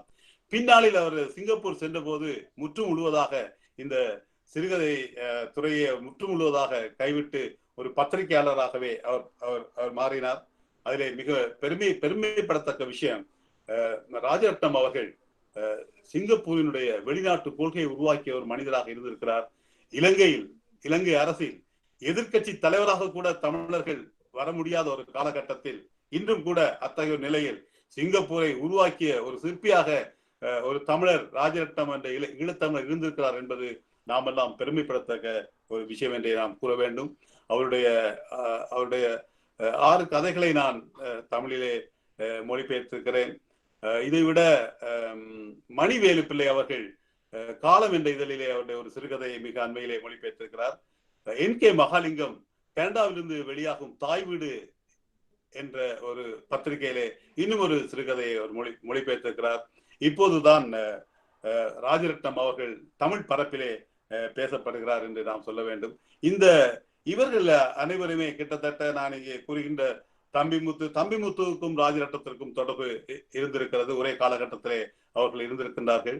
ஆனால் இந்த காலகட்டத்திலே இந்த லண்டனிலே வாழ்ந்த இவர்கள் ஈடுபாடு கொண்டவர்கள் எல்லாம் இந்தியர்களாக இருப்பவர்கள் பெரும்பாலும் வடநாட்டை சார்ந்தவர்களாக இருந்திருக்கின்றார்கள். ஆக நாம் ஓரிரு தமிழர்களை மட்டுமே, அதில் மிகப்பெரிய இலக்கிய ஆளுமையாக தெரிந்தவர் முல்க்ராஜ் ஆனந்த் இந்த ஆனந்த குமாரசாமி மற்றும் தம்பிமுத்து போன்றவரை பற்றி முல்க்ராஜ் ஆனந்த் வைக்கின்ற விமர்சனங்கள் நாம் கவனத்திலே எடுத்துக்கொள்ள வேண்டியவை. ஏனெனில் முல்க்ராஜ் உழைக்கின்ற ஒடுக்கப்பட்ட மக்களின் குரலாக எழுந்தார். அவர் மிகப்பெரிய ஒரு கவிஞராக இருந்த முல்க்ராஜ் ஆனந்த் நாவல் எழுதிய நாவலாசிரியராக இருந்தவர் காந்தியுடைய இயக்கத்திலே இணைந்து அன்டச்சபிள் தீண்டத்தகாதவன், டூ லீவ்ஸ் அண்ட் பட் என்ற நாவல்களை எழுதி பிரபலியம் கொண்டவர். அவர் என்ன கருதினார் என்றால், இந்த தம்பிமுத்து அல்லது போன்ற இவர்கள் ஒரு பிரவுன் இங்கிலீஷ்மேனாக தங்களை கருதி கொண்டார்கள். ஏனெனில் அவர்கள் ஒரு தம்பிமுத்து எல்லாம் ஒரு கடைசி மன்னனின் வாரிசு என்று கருதினாரே தவிர, ஒடுக்கப்பட்ட அல்லது பிரிட்டிஷ் ஏகாதிபத்தியத்தின் கீழ் இந்தியா எவ்வாறு சுரண்டப்படுகிறது என்பதை பற்றின ஒரு ஒரு தார்மீக எழுச்சி கொள்ளாதவர்களாக அவர்கள் இருந்தார்கள் என்ற அர்த்தத்திலே முல்க்ராஜ் ஆனந்த் இந்த ஒரு பேட்டியிலே அவர்களை பற்றி கூறுகின்றார். அந்த வகையிலே இன்னும் ஒரு மிக முக்கியமான ஆளுமையாக நாம் காண வேண்டும். அழகு சுப்பிரமணியம் என்ற இன்னும் ஒரு ஈழத்து சிறுகதை எழுத்தாளர் இந்த காலகட்டத்தில் இந்த தம்பிமுத்து, இந்த ராஜரட்னம், முல்க்ராஜ் ஆனந்த் போன்றோருடைய அந்த இலக்கிய குழுவே அழகு சுப்பிரமணியம் அவர்கள் இருந்திருக்கிறார். அவரும் பாரிஸ்டராக இங்கே பயின்றவர். இந்த நீண்ட காலம் அவர் இங்கிலாந்திலே வாழ்ந்து மிகச்சிறந்த சிறுகதைகளை அவர் எழுதியிருக்கிறார். இந்தியன் ரைட்டிங் என்று அவர்கள் எல்லாம் இந்திய எழுத்தாளர்களாகவே அந்த காலகட்டத்தில் அறியப்பட்டிருக்கிறார்கள். அவர் எழுதிய பல கதைகள் மிக அற்புதமான கதை தொகுப்புகளாக வெளிவந்திருக்கிறது. The big girl and other stories என்ற ஒரு கதை அவர் எழுதியிருக்கிறார். மிஸ்டர் மூன் என்று ஆங்கிலத்திலே ஒரு நாவலை அவர் எழுதியிருக்கிறார். அதுல என்ன துரதிர்ஷ்டம் என்றால், அந்த மிஸ்டர் மூன் என்ற அந்த ஆங்கில நாவலினுடைய தமிழாக்கம் தமிழிலே இருக்கிறது, அந்த மூல பிரதி தொலைந்து போய்விட்டது என்பது நமக்கு துயர் தருகின்ற விஷயம். அழகு சுப்பிரமணியம் அவர்கள் பின்னாளில் இலங்கைக்கு அவர் சென்றார். அங்கே அவரும் நல்ல இந்த காலகட்டத்தில் அவர்கள் மதப்பிரியர்களாக இருந்திருக்கிறார்கள். அழகு சுப்பிரமணியம் எல்லாருமே தான் தம்பிமுத்துவிலிருந்து கிட்டத்தட்ட ராஜரட்னம் கூட இந்த குழுவிலே சேர்ந்த போதுதான் அவர் விஸ்கி குடிக்கவும் சிகரெட் புகைக்கவும் அவர் கற்றுக்கொண்டிருக்கிறார். இந்த போதை சில சமயங்களில் இவர்களை அளித்திருக்கிறதோ என்று நாம் கவலையோடு கூற வேண்டியிருக்கிறது. எனினும் அழகு சுப்பிரமணியம் அவர்கள் எழுதிய தி மேத்தமேட்டிஷியன் என்ற நூல் உலகத்தின் மிகச்சிறந்த சிறுகதைகளில் ஒன்றாக ஜெர்மன் மொழியிலே அது எடுத்து பேசப்பட்டிருக்கிறது. க்ளோசிங் டைம் என்ற ஒரு கதையை அவர் எழுதியிருக்கிறார். ப்ரொஃபஷனல் மோனஸ் என்ற இன்னும் ஒரு கதை, கூலிக்கு மாரடிக்கின்ற ஒரு மரண வீட்டிலே கூலிக்காக மாரடிக்கின்ற பெண்களை பற்றின ஒரு அழகான கதையை அழகு சுப்பிரமணியம் அவர்கள் எழுதியிருக்கிறார். உண்மையில் லண்டனில் அந்த காலகட்டத்தில் இந்த சிறுகதை இலக்கியம் என்று ஒரு கிழக்கத்தைய வாசனையை, கிழக்கத்தைய அனுபவங்களை ஆங்கில பரப்பிற்குள்ளே கொண்டு வந்து சேர்த்த ஒரு பெருமை அழகு சுப்பிரமணியத்தை சேர்க்கிறது. இந்த 3 பேரும், இந்த நான் இங்கே கூறிய தம்பிமுத்து, அழகு சுப்பிரமணியம், ராஜரட்னம் ஆகிய இந்த மூவரும் ஏறத்தாழ 1915ஆம் ஆண்டிலே பிறந்தவர்கள், சம வயதினர். அதிலே நீண்ட காலம் வாழ்ந்தவர் என்று ராஜரட்னத்தை நாம் கூறலாம். அவர் கிட்டத்தட்ட 80 வயதுக்கு மேல் அவர் இருந்திருக்கிறார். தம்பிமுத்து ஒரு 60-70 வயதிலே அவர் மறைக்கிறார். இதற்கு அடுத்த மிகப்பெரிய ஆளுமையாக நான் சொல்ல விரும்புபவர் சிவானந்தன், அம்பலவாணர் சிவானந்தன் என்ற இன்னும் ஒரு பெரிய அறிஞரை நான் இங்கே கூற வேண்டும். சமகாலத்தை எனக்கு தெரிந்த பரிச்சயமான என்னுடைய நண்பரும் அவர் மறைந்து போனார்.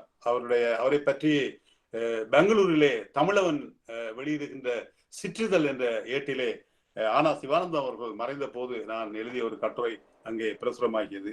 உண்மையில் இந்த 1900 இலங்கையிலே நடைபெற்ற இனக்கலவரங்கள், 1958ஆம் ஆண்டிலே ஒரு இனக்கலவரம் இலங்கையிலே இடம்பெற்றது. அதை ஒட்டி சிங்கள மொழி சட்டத்தை அவர்கள் கொண்டு வந்தார்கள். இலங்கையில் சிங்களம் மட்டுமே உத்தியோக மொழியாக அமைய வேண்டும் என்ற ஒரு சட்டத்தை அவர்கள் கொண்டு வந்தார்கள். இந்த காலகட்டத்தில் சிவானந்தன் அவர்கள் இலங்கை பல்கலைக்கழகத்திலே பயின்றவர். 58ஆம் ஆண்டு இனக்கலவரத்தை ஒட்டி அவர் லண்டனுக்கு புலம்பெயர்க்கிறார். அவர் தமிழோடு பரிச்சயம் கொண்டிருந்தாலும் தன்னுடைய தமிழ் பரிச்சயத்தை காட்டுவதற்காக அவர் சில நேரம் தியாகராஜ பாகவதருடைய பாடலை எனக்கு பாடி காட்டுவார். மற்றபடி அவர் ஒரு பிரவுன் ஆங்கிலேயராகவே அவர் வாழ்ந்தார் என்று கூற வேண்டும். தமிழர்களை விட அவர் கருப்பின மக்கள் மத்தியிலே மிக செல்வாக்கு மிகுந்த ஒருவராக அவர் இருந்திருக்கிறார். கருப்பின மக்களினுடைய ஒரு போராட்ட நாயகனாக அவர் கருப்பின பிளாக் கமிட்டி மத்தியிலே அங்கீகரிக்கப்பட்ட மிகப்பெரிய மனிதராக இருந்திருக்கிறார். நிறவெறிக்கு எதிராக அவர் எழுதிய நூல்கள் உண்மையில் கருப்பின மக்களினுடைய விடுதலை உணர்வை தட்டி எழுப்புகின்ற மிக முக்கியமான நூல்களாக அமைகின்றன. அவர் கருப்பின மக்களின் போராட்டத்தோடு தன்னை இணைத்துக் கொண்ட சிவானந்தன் காத்திரமான தன் அரசியல் எழுத்தாலும் கனல் உமிழும் தன் ஆங்கில மேடை பேச்சுகளாலும் கருப்பின இளைஞர்களின் தனி ஆதர்சமாக அவர் திகழ்ந்திருக்கிறார். மிக அற்புதமாக கடல் கற்கின்ற அவருடைய ஆங்கில மேடை பேச்சுகள் யாரையும் ஒழுக்கிவிடக்கூடிய தன்மை வாய்ந்தது. அவர் 58ஆம் ஆண்டு நான் கூறியது போல இனக்கலவரத்தை வந்தவர் இங்கே லண்டனில் நொட்டிஹில் என்ற இடத்திலே அவர் இலங்கையில் 58ஆம் ஆண்டு இனக்கலவரத்திலிருந்து தப்புவதற்காக இங்கிலாந்திற்கு வந்த அந்த வருடத்திலேயே நொட்டிஹில் என்ற இடத்திலே கருப்பின இளைஞர்களுக்கும் வெள்ளை வெறியர்களுக்கும் இடையிலான ஒரு மிகப்பெரிய ஒரு போராட்டம் அந்த காலகட்டத்திலே நொட்டிஹில் என்ற இடத்திலே நடந்தது. அந்த போராட்டத்திலே அவர் பங்கு கொள்கிறார். எங்கே தனிப்பட்ட முறையில் உங்களின் போராட்டம் எங்கே நிகழ்கிறது என்று அவர் கூறுகிற போது சிவானந்தன் கூறுகிறார், ஒரு அர்த்தத்தில் எனது நாட்டிலிருந்து நான் வெளியேறியவன் தான். ஆனால் இன்று 20ஆம் நூற்றாண்டின் இறுதி பகுதியில் எனது சகல எல்லை கோடுகளுமே நொறுங்கிக் கொண்டிருக்கின்ற போது ஏதோ ஓரிடத்தில் நமது வேர்களை தேடிக்கொண்டிருப்பது அல்ல, ஒரு குறிக்கப்பட்ட தேசத்தில் எமது இடத்தை பற்றிய தெளிவான புரிதலை நாம் புரிந்து கொள்வதுதான் முக்கியமானது. நான் எங்கே நிற்கிறேனோ அங்கே போராட்டம் நிகழ்ந்து கொண்டிருக்கிறது. அந்த போராட்டம் இங்கே இப்போது பிரத்யட்சமாக உள்ளது. எங்கே போராட்டம் நிகழ்கிறதோ அங்கே என் இதயம் நிலை கொள்கிறது என்று சிவானந்தன் எழுதியிருக்கிறார். அவர் ரேசன் கிளாஸ் என்ற ஒரு பத்திரிகையை நீங்கள் கேள்விப்பட்டிருப்பீர்கள். இங்கிலாந்திலே வெளிவந்த மிக அற்புதமான ஒரு ரேடிக்கல் 3ஆம் உலக கருப்பின மக்களின், ஆசிய மக்களின், 3ஆம் உலக மக்களின் விடுதலைக்காக குரல் கொடுத்த மிக மிக முக்கியமான ஒரு அரசியல் ஏடு அது. அந்த ரேசன் கிளாஸ் என்ற அந்த இதழின் ஆசிரியராக சிவானந்தன் அவர்கள் அதிலே பணியாற்றி இருக்கிறார். மிக நாம் பெயர் சொல்லக்கூடிய எல்லா அறிஞர்களுமே, அரசியல் அறிஞர்களுமே அந்த இதழிலே பங்காற்றி இருக்கிறார்கள். அவருடைய நூல்கள் நமக்கு கிடைக்கின்றன. When Memory Dies என்ற ஒரு நாவலை அவர் எழுதினார். அவர் தமிழிலே அத்தனை விளங்கிக் கொள்வார், ஆனால் அவர் பேசுகின்ற பரிச்சயம் இல்லாதவராக இருந்தாலும் இவர்களுடைய வேர், அவர் When Memory Dies என்று அவர் எழுதிய நாவல் பொதுநல எழுத்தாளர்களினுடைய புக் லிஸ்டே அந்த அந்த அந்த நாவல் தெரியப்பட்டது. அது லண்டனிலே அவர் கிட்டத்தட்ட முழு காலமுமே வாழ்ந்தார் என்று கூறினாலும் அந்த நாவலை எழுதிய போது அந்த நாவலின் களமாக இலங்கை அமைந்தது. கிட்டத்தட்ட இலங்கை 100 ஆண்டு கால அரசியல் வரலாற்றை இணைத்து செல்லுகின்ற ஒரு நூலாக வென் மெமரி டைஸ் என்ற நினைவுகள் மரணிக்கும் போது என்று தமிழிலே மொழிபெயர்த்தலாம். அந்த அந்த நாவல் மிக முக்கியமான நாவல். இங்கிலாந்திலே வாழ்ந்த போதும் கூட அவருடைய வேர் இலங்கை மண்ணை நோக்கி இருந்தது, இலங்கை ஈழத்து மக்களை நோக்கியதாக இருந்தது என்பது நாம் குறிப்பிட்டு கூற வேண்டிய ஒரு விஷயமாகும். உண்மையில் சிவானந்தன் அவருடைய தி ஒப்சர்வர் என்ற ஆங்கில ஏடு சிவானந்தனை பற்றி எழுதிய போது இடதுசாரி அறிவுஜீவிகளிடம் மிக மிக அரிதாக காணப்படுகின்ற தீர்க்க தரிசனம், சுயத்துவம், நுண்ணயத்துடன் கடந்த 30 ஆண்டுகளாக அயராது எழுதி வருபவர் சிவானந்தன் என்று தி ஒப்சர்வர் என்ற ஆங்கில ஏடு அவரை பற்றி பாராட்டுகிறது.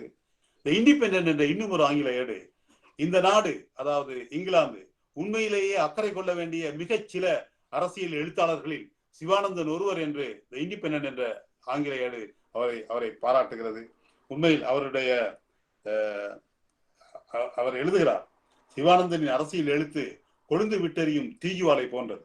அந்த தகிக்கும் நெருப்பில் தூசுகள் தங்குவதில்லை.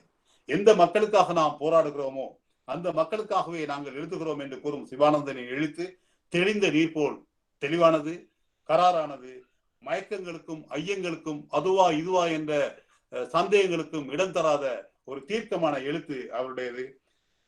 ஆங்கில கவிகள் Keats, Wordsworth, Blake, Shelley, Eliot போன்ற கவிதைகளால் சிவானந்தனுடைய கட்டுரைகள் இழைக்கப்பட்டிருக்கின்றன என்று சொல்ல வேண்டும். அற்புதமான ஆங்கில எழுத்து அவருடையது. 1981ஆம் ஆண்டு அவர் எழுதிய ஃப்ரம் ரெசிஸ்டன்ஸ் டு ரெபெலியன் என்ற ஒரு நூல், Asian and ஆப்ரோ Caribbean struggles in Britain என்று கருப்பின மக்களின் போராட்டத்தை குறித்த மிக முக்கியமான ஒரு நூல் அது. அதிலே நீங்கள் கேள்விப்பட்டிருப்பீர்கள், வங்காளத்திலே நடைபெற்ற அம்ரிட்சர் படுகொலையில் மைக்கேல் டயர் என்ற ஒருவரை கேள்விப்பட்டிருப்பீர்கள்.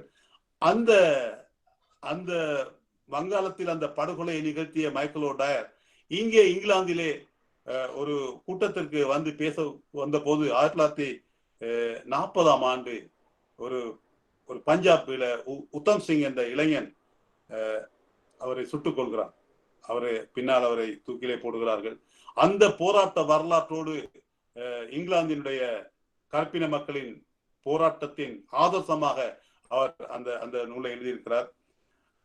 ஆங்கிலேயர்களுக்கு எதிராக அவர் கூறுகிறார், நீங்கள் we are here because you are there.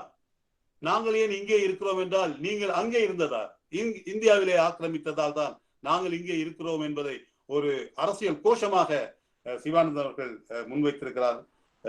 Globalisation பற்றி அவர் எழுதிய மிக முக்கியமான நூல் அது. அந்த நூலை அவர் வென் மெமரி டைஸ் என்ற அந்த நூலை தமிழிலே மொழிபெயர்க்குமாறு என்னை கேட்டிருந்தார். துரதிர்ஷ்டவசமாக என்னுடைய வேலை பழுவிற்கு இடையிலே அது சாத்தியமில்லாது போனாலும் இன்றும் சிவானந்தனுடைய அரசியல் எழுத்துகள் லண்டனிலே வாழ்கிற தமிழர்களுக்கு, லண்டனிலே உள்ள தமிழர்களுக்கு அவர் அவ்வளவு பரிச்சயமானவர் என்று நான் கூற மாட்டேன். அதாவது கருப்பின இளைஞர்கள் மத்தியிலே ஒரு நாயகனாக அவர் இருந்திருக்கிறார். ஆப்பிரிக்க நேஷனல் காங்கிரஸ் தனது 10வது ஆண்டுக்கு அவரை பிரதம அதிதியாக ஆப்பிரிக்காவிற்கு அழைத்த போது அது தனக்கு கிடைத்த மிகப்பெரிய ஒரு அங்கீகாரம் என்று சிவானந்தன் அவர்களிடம் கூறியிருக்கிறார். இந்த நிலையில் அவருக்கு அடுத்ததாக நாம் பேச இருக்கின்ற இன்னும் இருவரை நான் இங்கே கூறியாக வேண்டும். ஒருவர் இந்த 1958ஆம் ஆண்டில் நான் இதை வரையறுக்கும் போது 1860 1960ஆம் ஆண்டு என்று நான் இந்த ஒரு எல்லை கோட்டை நான் வகுத்து கொண்டேன். அது எனவேதான் 1960க்கு முன்னராக இலங்கையிலிருந்து புலம்பெயர்ந்து லண்டனுக்கு வந்த ஆளுமைகளையே நான் இங்கே மிக முக்கியமான ஒரு பேசு பொருளாக நான் எடுத்துக்கொண்டிருக்கிறேன். இதிலே மிக இறுதியாக நான் சொல்ல விரும்புபவர் ஜார்ஜ் அழகையா என்ற அறிஞர் பிபிசி ஆங்கில சேவையிலே மிக முக்கியமான ஒரு ஒரு நியூஸ் ரீடராக, ஒரு எடிட்டராக திகழ்ந்த பெருமகன் ஜார்ஜ் அழகையா.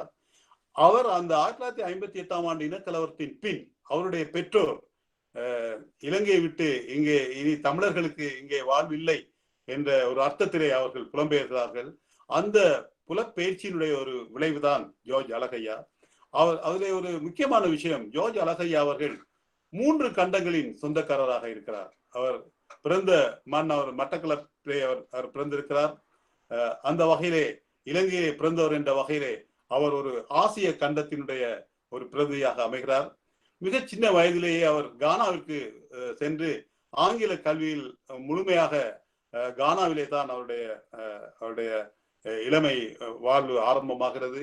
அந்த வகையிலே அவர் தனது ஜனாதிபதி என்று கானா ஜனாதிபதியை தான் எங்களுடைய ஜனாதிபதி என்ற ஒரு குறிப்பிலே எழுதுகிறார். அந்த வகையில் ஒரு ஆப்பிரிக்க கண்டத்தினுடைய ஒரு பிரஜையாக அவர் வருகிறார். அதன் பின்னர் இங்கிலாந்திற்கு வந்து ஆங்கில கல்வியை கற்று, அதுவும் பிபிசியில் மிக உயர்ந்த சம்பளம் பெற்ற ஒரு நியூஸ் ரீடராக அவரை நீங்கள் பார்த்திருப்பீர்கள். பெசைட் டு ஆப்பிரிக்கா என்ற ஒரு நூலை அவர் எழுதியிருக்கிறார். பெரும்பளவு தென் ஆப்பிரிக்க ஜோஹன்ஸ்பர்க்ல இருந்து அவர் சவுத் மேகசின் என்ற ஒரு பத்திரிகை எழுத்தாளராக தன்னுடைய எழுத்து பணியை தொடங்கிய ஜார்ஜ் அழகையா அவர்கள் இங்கிலாந்திற்கு வந்த பின் ஒரு ஐரோப்பிய கண்டத்தின் பிரஜையாக அவர் மாறுகிறார். ஆக 3 கண்டங்களினுடைய ஒரு கலவையாக ஜார்ஜ் அழகையா அவர்கள் திகழ்கிறார். அதிலேயும் ஒரு சிக்கல் வருகிறது. அவருடைய பெசைட் ஆப்பிரிக்கா என்ற அந்த நூல் குறித்து கிட்டத்தட்ட 3 மணித்தியாலங்கள் நான் இங்கே ஒரு தீபம் தொலைக்காட்சியிலே அவருடைய நூலை நான் விரித்து பேசியிருக்கிறேன். மிக ஆப்கானிஸ்தான், ஈராக், தென்னாப்பிரிக்கா போன்ற சோமாலியா போன்ற பல்வேறு நாடுகளின் அரசியல் மோதல்களை எல்லாம் அவர் மிக நுணுக்கமாக நாம் வாசித்து அறிய வேண்டிய மிக முக்கியமான நூல் பெசைட் டு ஆப்பிரிக்கா. ஆனாலும் அவர் மிக அண்மையில் லண்டனிலே உரையாற்றிய ஒரு தமிழர்களுடைய கூட்டத்திற்கு அவர் வந்தார். அவர் மிகுந்த கவலை கொண்டார். தான் தமிழில் பேச இயலாதவனாக இருக்கிறேன், எனினும் இன்றைய தலைமுறையில் இங்கே இருப்பவர்கள் தங்களுடைய வேர்களை தேடுவதும் தங்களுடைய மொழியை தேடுவதும் முக்கியம் என்று அவர் கூறியிருக்கிறார். அவருடைய வாழ்க்கை தமிழ் பயில முடியாத ஒரு பின்புலத்திலேயே அவருடைய வாழ்க்கை நகர்ந்திருக்கிறது. எனினும் நாம் பெருமைப்படத்தக்க ஒரு தமிழர் இங்கே பிபிசி ஆங்கில சேவையிலே மிக மதிக்கத்தக்க மிக உயர்ந்த மனிதராக அவர் கருதி இருக்கிறார். தி பர்னிங் லேண்ட் என்று மிக அண்மையிலே அவர் ஒரு ஆங்கில நாவலை எழுதியிருக்கிறார். ஒரு ஆங்கில பெண்மணியை மணந்த ஜார்ஜ் அழகையா அவர்கள் துரதிர்ஷ்டவசமாக பவல் கேன்சருக்கு உள்ளாகி அந்த நோய்வாய்ப்பட்டு அவர் தேறி வருகிறார் என்ற செய்தி நமக்கு ஆறுதலை தந்தாலும் மீண்டும் அந்த நோய் அவரை பற்றி கொண்டது என்பது ஒரு மிக துயரமான ஒரு விஷயம். எனவே நான் இந்த 100 ஆண்டு கால எல்லையை நான் எடுத்துக்கொண்டது ஏனென்றால் இதிலே ஒரு சிக்கல் வருகிறது. இவர்கள் அனைவரும் தமிழர்கள் தான். ஆனால் இது உண்மையில் இன்று லட்சக்கணக்கானோர் 1980ஆம் ஆண்டுக்கு பிறகு லட்சக்கணக்கான தமிழர்கள், ஈழத்தமிழர்கள் லண்டனிலே வாழ்கிறார்கள். இதிலே ஒரு சிக்கல் எழுகிறது.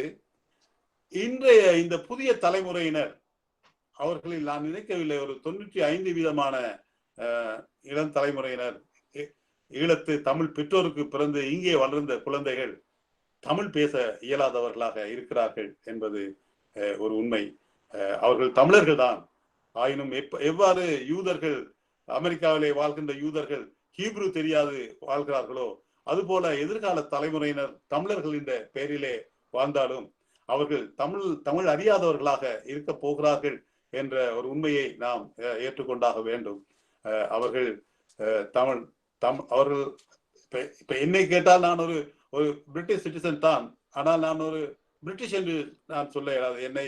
நான் ஒரு இந்தியன் என்று சொல்ல விரும்புவேன், இந்திய வம்சாவளியின் என்று, அல்லது இலங்கையை சேர்ந்தவர் என்று சொல்லுவேன். ஒரு பிரிட்டிஷ் பாஸ்போர்ட் வைத்திருக்கிறோம் அல்லது நான் பிரித்தானிய பிரஜை, அவ்வளவே தவிர நான் ஒரு பிரிட்டிஷ் என்று நான் சொல்ல கொஞ்சம் தயக்கமாக இருக்கும். ஆனால் எனது மகள் ஐ எம் பிரிட்டிஷ் என்று பக்கென்று கூறிவிடுகிறார். ஏனெனில் அவர்கள் இந்த மண்ணிலே பிறந்ததால். எனவே ஒரு வகையில் இன்று வாழ்கின்ற இந்த இளம் தலைமுறை பிள்ளைகள் அவர்கள் இங்கிலாந்தின் மிக உயர்ந்த பல்கலைக்கழகங்களிலே பயின்றிருக்கிறார்கள். நாம் எட்ட முடியாத கல்வி எல்லைகளை அவர்கள் தொட்டிருக்கிறார்கள். மருத்துவம், மிக பல்வேறு துறைகளிலே எங்களுடைய ஈழத்து பிள்ளைகள் இங்கே பணிகளிலே அமர்ந்திருக்கிறார்கள் என்றாலும் அவர்களுடைய கொஞ்சம் பேர் அதை பெற்றோர்கள் இங்கே மிக கஷ்டப்பட்டு தங்களுடைய பிள்ளைகள் தமிழை பயில வேண்டும் என்று வருஷ கணக்கிலே இந்த பள்ளிகளிலே அவர்கள் சேர்த்தாலும் ஒரு SSC அல்ல GC O level வந்தவுடன் அதற்கு மேல் போனவுடன் அந்த குழந்தைகள் தமிழை முற்றாக திறந்து விடுகிறார்கள். ஏனெனில் அவர்களுடைய வாழ்க்கை சூழல் ஆங்கில மொழியை சார்ந்ததாகவும் இதை ஏன் நாம் பேச வேண்டும் என்றும் அந்த குழந்தைகள் நினைக்கின்ற ஒரு கட்டத்திலே இந்த தமிழர்கள் என்று நாம் கூறுகின்ற நிலைமை, தமிழ் பேச தெரியாத ஒரு தலைமுறை தமிழர்கள், அவர்கள் தமிழர்கள் தான், அவர்கள் ஆங்கிலேயராக முடியாது. அவர்கள் பிரித்தானியர், அவர் ஆங்கிலோ சைக்கியன் ஆக்கள் அல்ல, அவர்கள் தமிழர்கள் தான். அந்த வகையில் இந்த நீண்ட தமிழ் பரப்பிலே இந்த ஆளுமைகளை நான் லொக்கேட் பண்ண பல்வேறு சந்தர்ப்பங்களில் இது தொடர்பாக தொடர்ந்து நான் பேசியும் எழுதியும் வந்திருக்கின்ற காரணத்தால் இந்த லேண்ட்ஸ்கேப், லண்டனிலே வாழுகின்ற இந்த தமிழ் ஆளுமைகள் குறித்த ஒரு ஒரு ஒரு ஒரு ஒரு ஒரு சட்டகத்தை நான் இந்த உரையிலே நான் குறிப்பிட விரும்பியிருந்தேன். அந்த வகையில் இந்த முயற்சி ஒரு முதல் முயற்சியாக இருந்த போதிலும் நாம் அறிந்து கொள்ள வேண்டிய ஒரு ஆளுமைகளை இங்கே நான் பட்டியலிட்டிருக்கிறேன் என்று கூறி அமைகிறேன். வணக்கம்.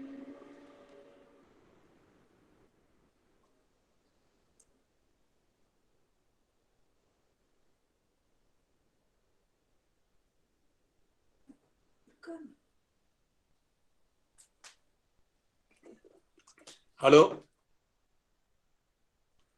ஹலோ ஐயா வணக்கம். இனி பார்வையாளர்களுக்கான வினா நேரம். இதில் பார்வையாளர்களுடைய ஐயத்தை போகக்கூடிய இருக்கிற வினாக்களுக்கு தங்களுடைய விடையை எதிர்பார்க்கிறோம். நன்றி ஐயா. பார்வையாளர்கள் ஐயாவிடம் தங்களுடைய வினாக்களை ஒருவராக கேட்குமாறு அன்போடு கேட்டுக்கொள்கின்றோம். வணக்கம் ஐயா, வாழ்க வளமுடன். வணக்கம் ஐயா. நம்ம தமிழ்நாட்டுல பாத்தீங்கன்னா ஆங்கில மோகம் ரொம்ப அதிக அளவுல இருக்கு. ஆங்கிலம் தான் மிகச்சிறந்த மொழி, அதுதான் மிகச்சிறந்த அறிவு அப்படின்ற எண்ணம் இருக்கு. அந்த ஆங்கில மக்களுக்கு அவங்களுக்கு தன்னுடைய மொழி குறித்த என்ன மனப்பான்மையில இருக்காங்க, அவங்களுக்கு பிற மொழியில எந்த மொழி மேல ஆர்வம் அதிகம்? ஒரு வகையில் நீங்கள் ஆங்கிலேயர்களை கேட்கிறீர்களா அல்லது இங்கே வாழ்கின்ற தமிழர்களை குறித்து கேட்கிறீர்களா என்று தெரியவில்லை. உண்மையில் இந்த ஐரோப்பிய நாட்டில் தங்களுடைய ஒரு மொழியை தவிர வேறு எந்த மொழியுமே தெரியாத ஒரு தேசம் இருக்கிறது என்றால் அது லண்டன் தான். ஏனெனில் நீங்கள் ஜெர்மன் அல்லது ஹாலந்து அல்லது பிரான்ஸ் போன்ற நாடுகளுக்கு சென்றால் அவர்கள் தங்கள் மொழியை விட இன்னும் ஒரு மொழியை அவர்கள் பயிலுகிறார்கள். டச்சு மொழி, நெதர்லாந்துக்கு சென்றால் அவர்கள் கட்டாயம் அவர்களுடைய சொந்த மொழி தெரியும். அதை விட ஜெர்மன் மொழியை அவர்கள் அறிந்து வைத்திருக்கிறார்கள். ஆங்கில மொழியிலே அவர்கள் பேசுவார்கள். ஆனால் லண்டனில் மட்டும்தான் இந்த ஆங்கிலேயர்கள் தங்களுடைய இங்கிலீஷை தவிர அவர்களுக்கு இன்னும் ஒரு பாசை அவர்களுக்கு தெரியாது. அவர்கள் ஒரு மொனோலிங்குவல் ஆட்களாகவே இருக்கிறார்கள். அவர்களுக்கு இப்போது இங்கே உள்ள குழந்தைகளுக்கு அவர்கள் பாடசாலைகளிலே ஒரு மொழியை, அதாவது பிரெஞ்சு அல்லது ஜெர்மன் போன்ற ஒரு ஐரோப்பிய மொழிகளை பயிலுகின்ற ஒரு பாடத்திட்டம் இங்கே இருக்கிறது என்றாலும் ஒரு வகையில் இந்த பிரிட்டிஷ் சாம்ராஜ்யம் உலகம் முழுவதும் பரவி இருந்ததன் காரணமாக ஆங்கிலம் அவர்களுக்கு நல்ல ஒரு பாஸ்போர்ட் போல அமைந்து விடுகிறது. ஆங்கிலம் உலகில் உள்ள சகல நாடுகளிலுமே அது பயிலப்பட்டு வருவதால் அவர்களுக்கு அந்த மொழி இயல்பானதாகவும் அது உலக மொழியாகவும் அது ஆகிவிட்ட காரணத்தால் அவர்களுக்கு வேறு மொழிகளை பயில்கின்ற அவசியம் இல்லாமலே போய்விடுகிறது என்று சொல்லலாம். அதிலும் குறிப்பாக இந்த வர்த்தக ஏரியால, அதாவது சீன வர்த்தகமோ அவர்களோ அல்லது அரபுகளோ இந்த வர்த்தகங்களை சர்வதேச ரீதியில் செய்கின்ற பொழுது அவர்கள் ஆங்கில மொழியிலேயே அதை செய்கிறார்கள். பெரும்பாலான நாடுகளிலே மத்திய கிழக்கு நாடுகளை விட்டு நீங்கள் பார்த்தீர்கள் என்றால் தென் அமெரிக்க நாடுகளிலே எல்லாம் கூட அவர்களுடைய கேபினட் மீட்டிங் கூட ஆங்கிலத்திலே நடைபெறுகிறது. ஹாங்காங்கிலே அவர்களுடைய மெடிக்கல் ரிப்போர்ட்ஸை அவர்கள் ஆங்கிலத்தில் எழுதுகிறார்கள். ஜப்பானிலே இந்த ஆங்கில மோகம் மிக பெருமளவு இருக்கிறது. அது இந்த பிரிட்டிஷ் சாம்ராஜ்யத்தின் விளைவாகவும் அதனை தொடர்ந்து அமெரிக்கா ஒரு உலகின் முதன்மையான நாடாக வந்த காரணத்தால் அது ஒரு ஆங்கிலேய நாடாக இருக்கின்ற காரணத்தாலும் இந்த ஆங்கிலத்தினுடைய வியாபகம் உண்மையில் பெரிது. அதனை பயில்வதில் அல்லது பயில வேண்டும் என்று யாரும் ஆர்வம் கொண்டிருப்பதிலே தவறு இருக்கிறது என்று நான் சொல்ல மாட்டேன்.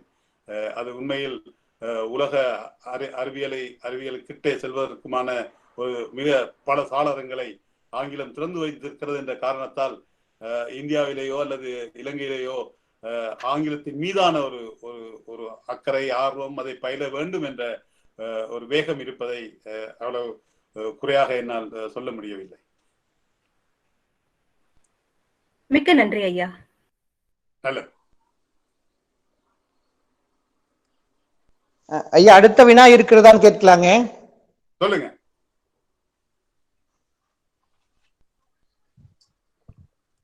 ஐயா பேசலாங்களா? பேசலாம், கேளுங்க. வணக்கம் ஐயா, என்னுடைய பெயர் குமரகுருபரன். அருமையாக நீங்கள் உரையாற்றினீர்கள். அதாவது 1922 இந்த வேஸ்ட்லேண்ட் என்று சொல்லக்கூடிய அந்த கவிதை தான் நவீன இது புரட்டி போட்டது டி.எஸ். எலியட். அந்த டி.எஸ். எலியட்டாலேயே பாராட்டப்பட்ட தம்பி முத்து என்பது வந்து மிக ஆச்சரியமா இருக்கு. இந்த நீங்க சொன்ன இந்த இவர்கள் எல்லாருமே ப்ளூம்ஸ்பரி குரூப் என்று சொல்லக்கூடிய 46 கார்டன் ஸ்கொயர் ப்ளூம்ஸ்பரி குரூப் மாதிரியே இயங்கினார்களா? ஏன்னா அதுல வலதுசாரிகளும் உண்டு, இஎம் ஃபாஸ்டர் மாதிரி ஆள்கள் அதுக்கு முந்தைய தலைமுறையில் இருந்திருக்காங்க. இவங்க வந்து இடதுசாரிகளும் இதுல பங்கு பெற்றிருக்கார்கள் என்று 1-2 பேர் தெரியுது. இதை பற்றி கொஞ்சம் விளக்கம் சொல்ல முடியுமா ஐயா? தம்பி முத்து அவர்கள் டி.எஸ். எலியட்டை அவர் அடிக்கடி சந்தித்திருக்கிறார். அவரது 60வது வயது நிறைவின் போது டி.எஸ். எலியட்டிற்காக அவர் ஒரு கவிதை தொகுப்பை தம்பி முத்து அவர்கள் கூறியிருக்கிறார். டி.எஸ். எலியட் வந்து தம்பி முத்துவினுடைய ஆரம்ப கால கவிதைகளில் ஈர்க்கப்பட்டு அவரே கூறுகிறார், தன்னை டி.எஸ். எலியட் தன்னை பாராட்டிய போது தனக்கு அழுகையாக இருக்கிறது என்று. ஆனால் பின்னாளில் அந்த அளவு டி.எஸ். எலியட்டால் பாராட்டப்பட்ட அதனை அவர் தக்க வைத்துக் கொள்ளவில்லையோ என்று எனக்கு தோன்றுகிறது. ஏனெனில் அவர் பின்னாளில் அவ்வளவு தூரம் கவிதை எழுதுவதை விட்டு அவர் எடிட்டிங் ஆங்கில கவிதை அதிலே ஒரு டி.எஸ். எலியட் கூறுகிறார், மிகச்சிறந்த ஆங்கில கவிஞர்களை அடையாளம் காண்பதிலே தம்பிமுத்து மிக தீட்சண்யமான பார்வை இருந்தது என்று டி.எஸ். எலியட் கூறுகிறார். 2ஆம் உலக போர் கவிதைகள் போயம்ஸை தொகுக்கின்ற பணிக்கு டி.எஸ். எலியட்டே கூட உதவியாக இருந்திருக்கிறார். தம்பிமுத்து அதை செய்ய முடியும் என்று. அந்த வகையிலே தம்பிமுத்துவிற்கும் டி.எஸ். எலியட்டிற்குமான உறவு மிக நெருக்கமான உறவாக இருந்திருக்கிறது. அவர் ஒரு மகனை போல அவர் கருதி இருக்கிறார் டி.எஸ். எலியட். அந்த நெகிழ்ச்சியை தம்பிமுத்துவின் எழுத்துக்களிலே நாம் காண முடியும். ஆனால் இந்த குரூப் இவர்கள் ஆனால் அதே சமயத்திலே தம்பிமுத்துவை ஒரு இன ரீதியான ஒரு கருத்தோடும் பார்த்திருக்கிறார்கள் என்பதற்கான குறிப்புகள் மிக அண்மை காலத்திலே நமக்கு கிடைக்கின்றன. அவரது எடிட்டிங், அவர் அந்நிய கை, ஃபாரின் ஹேண்ட் அந்த எடிட்டிங்ல இருக்கிறது என்ற கருத்துப்பட சில குறிப்புகளை பார்க்கிற போதுதான் தெரிகிறது. அத்தகைய ஒரு நிறவாத செயல்பாடும் இருந்திருக்கிறது. அவர் வேகமாக நடந்து போவதை ஒரு ஆப்பிரிக்க மிருகத்தினுடைய நடையாக எல்லாம் ஒரு எழுத்தாளர் வர்ணித்திருக்கிறார். அது ஒரு நிறவாத ரீதியிலான கருத்து. ஆனால் தம்பிமுத்து வந்து ஒரு இடதுசாரி கருத்து கொண்டவர் அல்ல. அவர் தன்னை யாழ்ப்பாண மன்னனின் கடைசி வாரிசு, அந்த பிரின்ஸ் என்று அவர் கூறி வந்திருக்கிறார். அது கொஞ்சம் எக்ஸஜரேட்டட் ஐடியா தான் அவருக்கு. ஆனால் அதை ஒரு நம்ப முயன்றார்.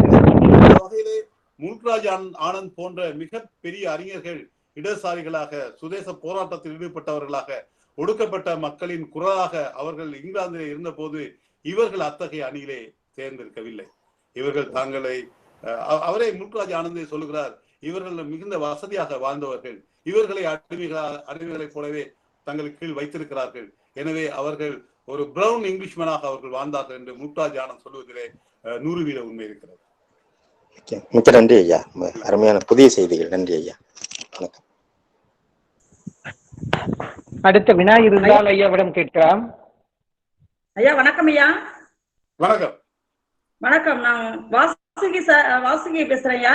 நாகப்பட்டினம் ஏடிஎம் மகளிர் கல்லூரியில தமிழ்துறை தலைவரா வேலை பார்த்துட்டு இருக்கேன். சந்தோஷம்.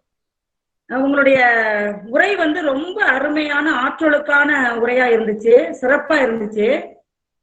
நீங்க குறிப்பிட்ட அந்த ஆளுமைகளுடைய சிறப்புகள் எல்லாமே நாங்க தெரிந்து கொண்டோம். இருந்தாலும் இப்ப அங்க நிறைய தமிழ் சங்கங்கள்லாம் இருந்து தமிழ் பரப்பி வராங்க. அவர் வாழ்ந்த காலத்துல அந்த தமிழ் சூழல் கற்பதற்கான நிலை இல்லையா, இல்ல ஏன் அவங்க தமிழ் கற்க முடியவில்லை, நான் ஆங்கிலத்துலதான் ரொம்ப எழுதியிருக்கேன் அப்படின்னு சொன்னாங்க.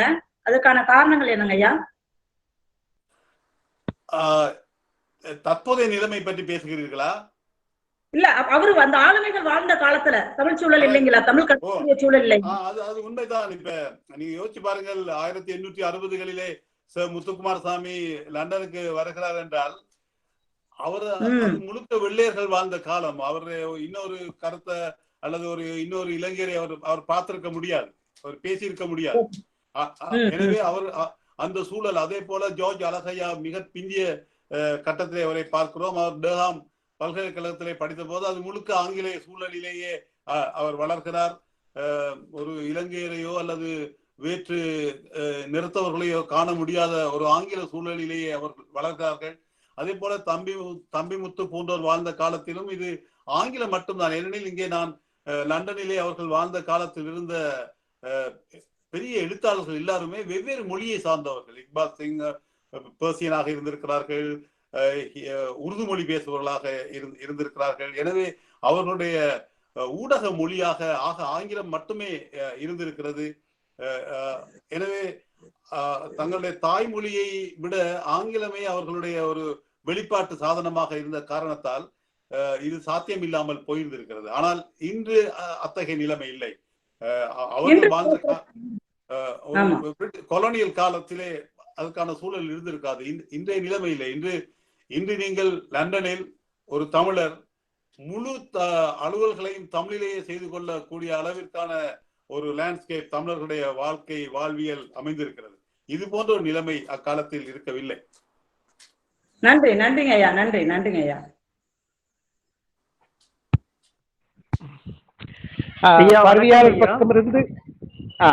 கேளுங்க ஐயா. ஐயா வணக்கம். என்னோட பேர் தமிழ் சங்கர். நான் விஸ்வபாரதில இருந்து பேசுறேன் ஐயா, கல்கத்தாவுக்கு அருகாமையில இருந்து.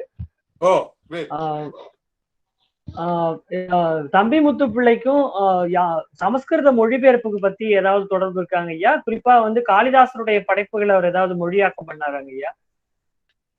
தம்பிமுத்து பின்னாளில் அவர் கவிதை கோட்பாட்டை அவர் உருவாக்க முயன்றார்.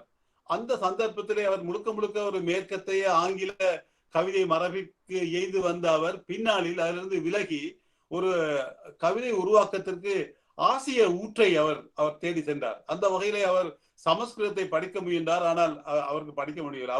அவர் ஒரு சரியான ஆள் கிடையாது. எனவே அவர் இந்தியாவிலே இருந்த போது சமஸ்கிருதத்தை படிக்க நினைத்தார். ஆனால் அதில் அவர் வெற்றி பெறவில்லை.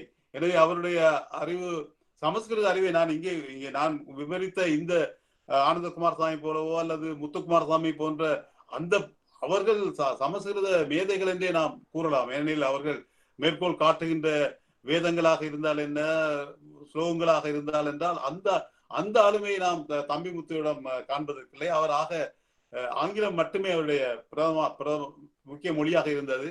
பின்னால் அவர் ஆசிய, சரஸ்வதி, நடராஜர், சமஸ்கிருதம் என்ற ஒரு ரசம் அல்லது கவிதை நயம் என்பதற்கான ஒரு கோட்பாட்டை உருவாக்குவதற்காக அவர் கிழக்கத்தைய விழுமியங்களை அவர் கையிலே எடுத்தார். ஆனால் அதில் அவர் வெற்றி பெற்றாரா என்று நாம் சொல்வதற்கு இல்லை. அத்தகைய ஒரு கோட்பாட்டை அவர் ஒரு முழுமையான ஒரு கவிதை கோட்பாட்டை அவர் உருவாக்கி கொள்ளவில்லை என்றே நான் கூறுவேன். நன்றி ஐயா. வணக்கம் ஐயா. வணக்கம். தஞ்சாவூர்ல இருந்து, தமிழ்நாடு தஞ்சாவூர்ல இருந்து ராஜேஸ்வரிங்க ஐயா. சொல்லுங்க. சந்தோஷம். ஐயா மிகச் சிறப்பான உரையா. இன்னைக்கு கிடைத்த செய்திகள் எல்லாமே எங்களுக்கு புதிய தகவல்கள்ங்க ஐயா. அதனால புதிய தகவல்களை தகுந்த உங்களுக்கு வாழ்த்துக்கள் ஐயா. ஒருங்கிணைப்பாளர் ஐயா முருகேசன் ஐயாவுக்கும் வாழ்த்துக்கள் ஐயா. வேற கேள்விகள் இல்லைங்கய்யா. சந்தோஷம்.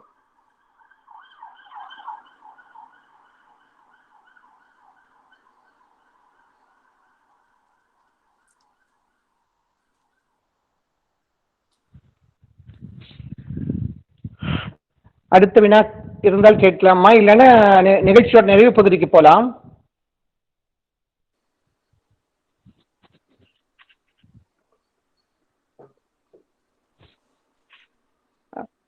சரி ஐயா, நிறைவு செய்து கொள்ளலாமா?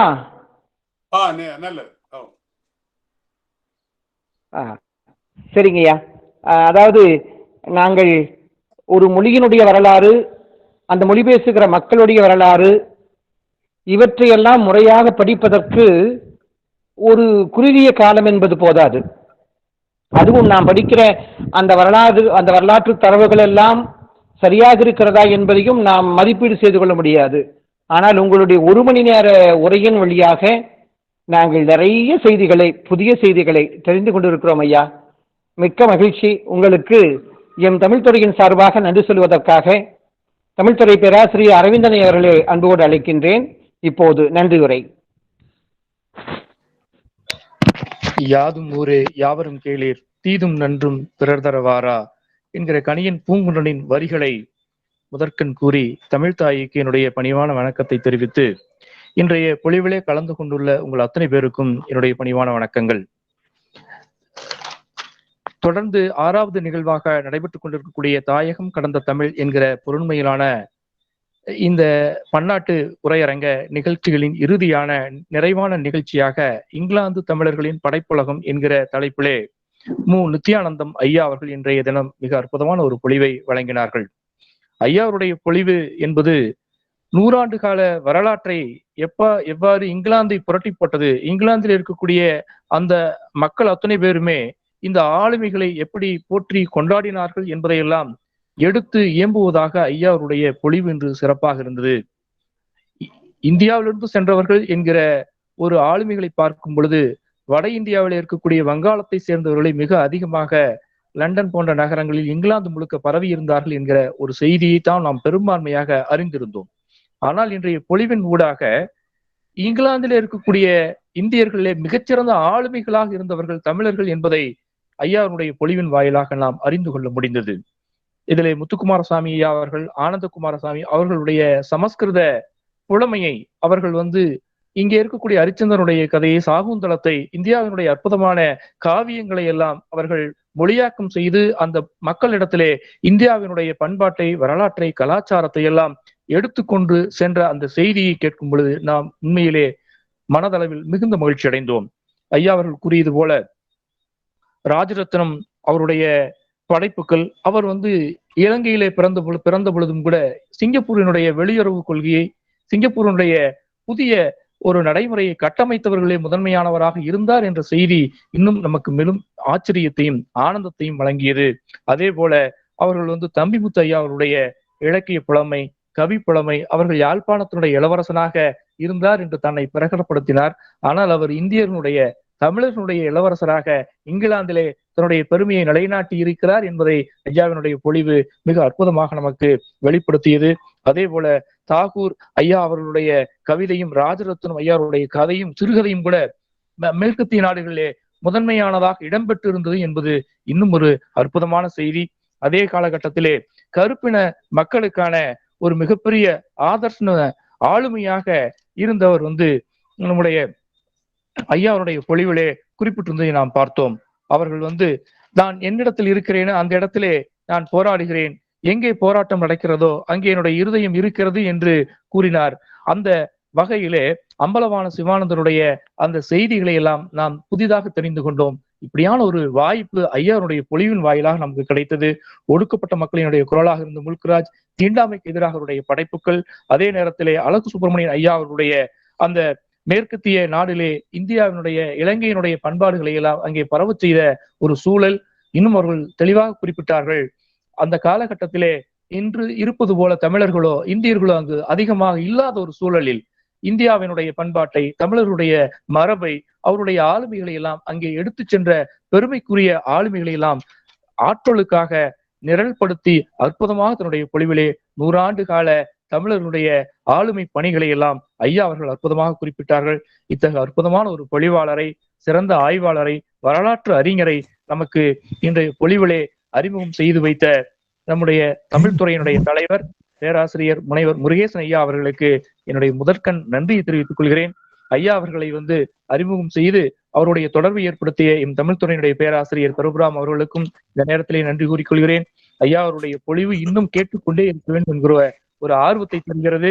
ஒரு 100 ஆண்டு கால வரலாறு, ஈழத்தமிழர்கள் என்று ஒரு தனிப்ப அடையாளம் இல்லாமல் தமிழர்கள் என்கிற பொதுத்தன்மையோடு பார்க்கும் பொழுது நாம் பெருமைக்குரியவர்களாக அன்றும் இன்றும் என்றும் இருப்போம் என்பதை இந்த பொழிவின் வாயிலாக அறிந்து கொண்டோம். அத்தகைய சிறப்பான பொழிவை வழங்கிய நித்யானந்தம் ஐயா அவர்களுக்கு தமிழ்துறையின் சார்பாக, கொங்குநாடு கலை அறிவியல் கல்லூரியின் சார்பாக பணிவான நெஞ்சம் நிறைந்த நன்றி அறிதலை இதன் வாயிலாக தெரிவிப்பதிலே நாங்கள் மகிழ்ச்சி அடைகின்றோம். இந்த 4 நாட்களும் நடைபெற்ற ஒட்டுமொத்த நிகழ்வினுடைய தொகுப்பாக நிறைவுரையாக நன்றியுரை வழங்க எம் தமிழ்துறை தலைவர், கொங்குநாடு கலை அறிவியல் கல்லூரியினுடைய தேர்வு கட்டுப்பாட்டு அலுவலர் ஐயா முருகேசன் அவர்களை அன்போடு வரவேற்கின்றேன். நன்றி, வணக்கம்.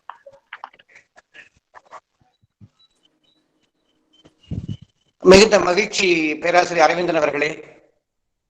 ஒரு பொழிவாளருக்கு வெற்றி என்பது எங்கு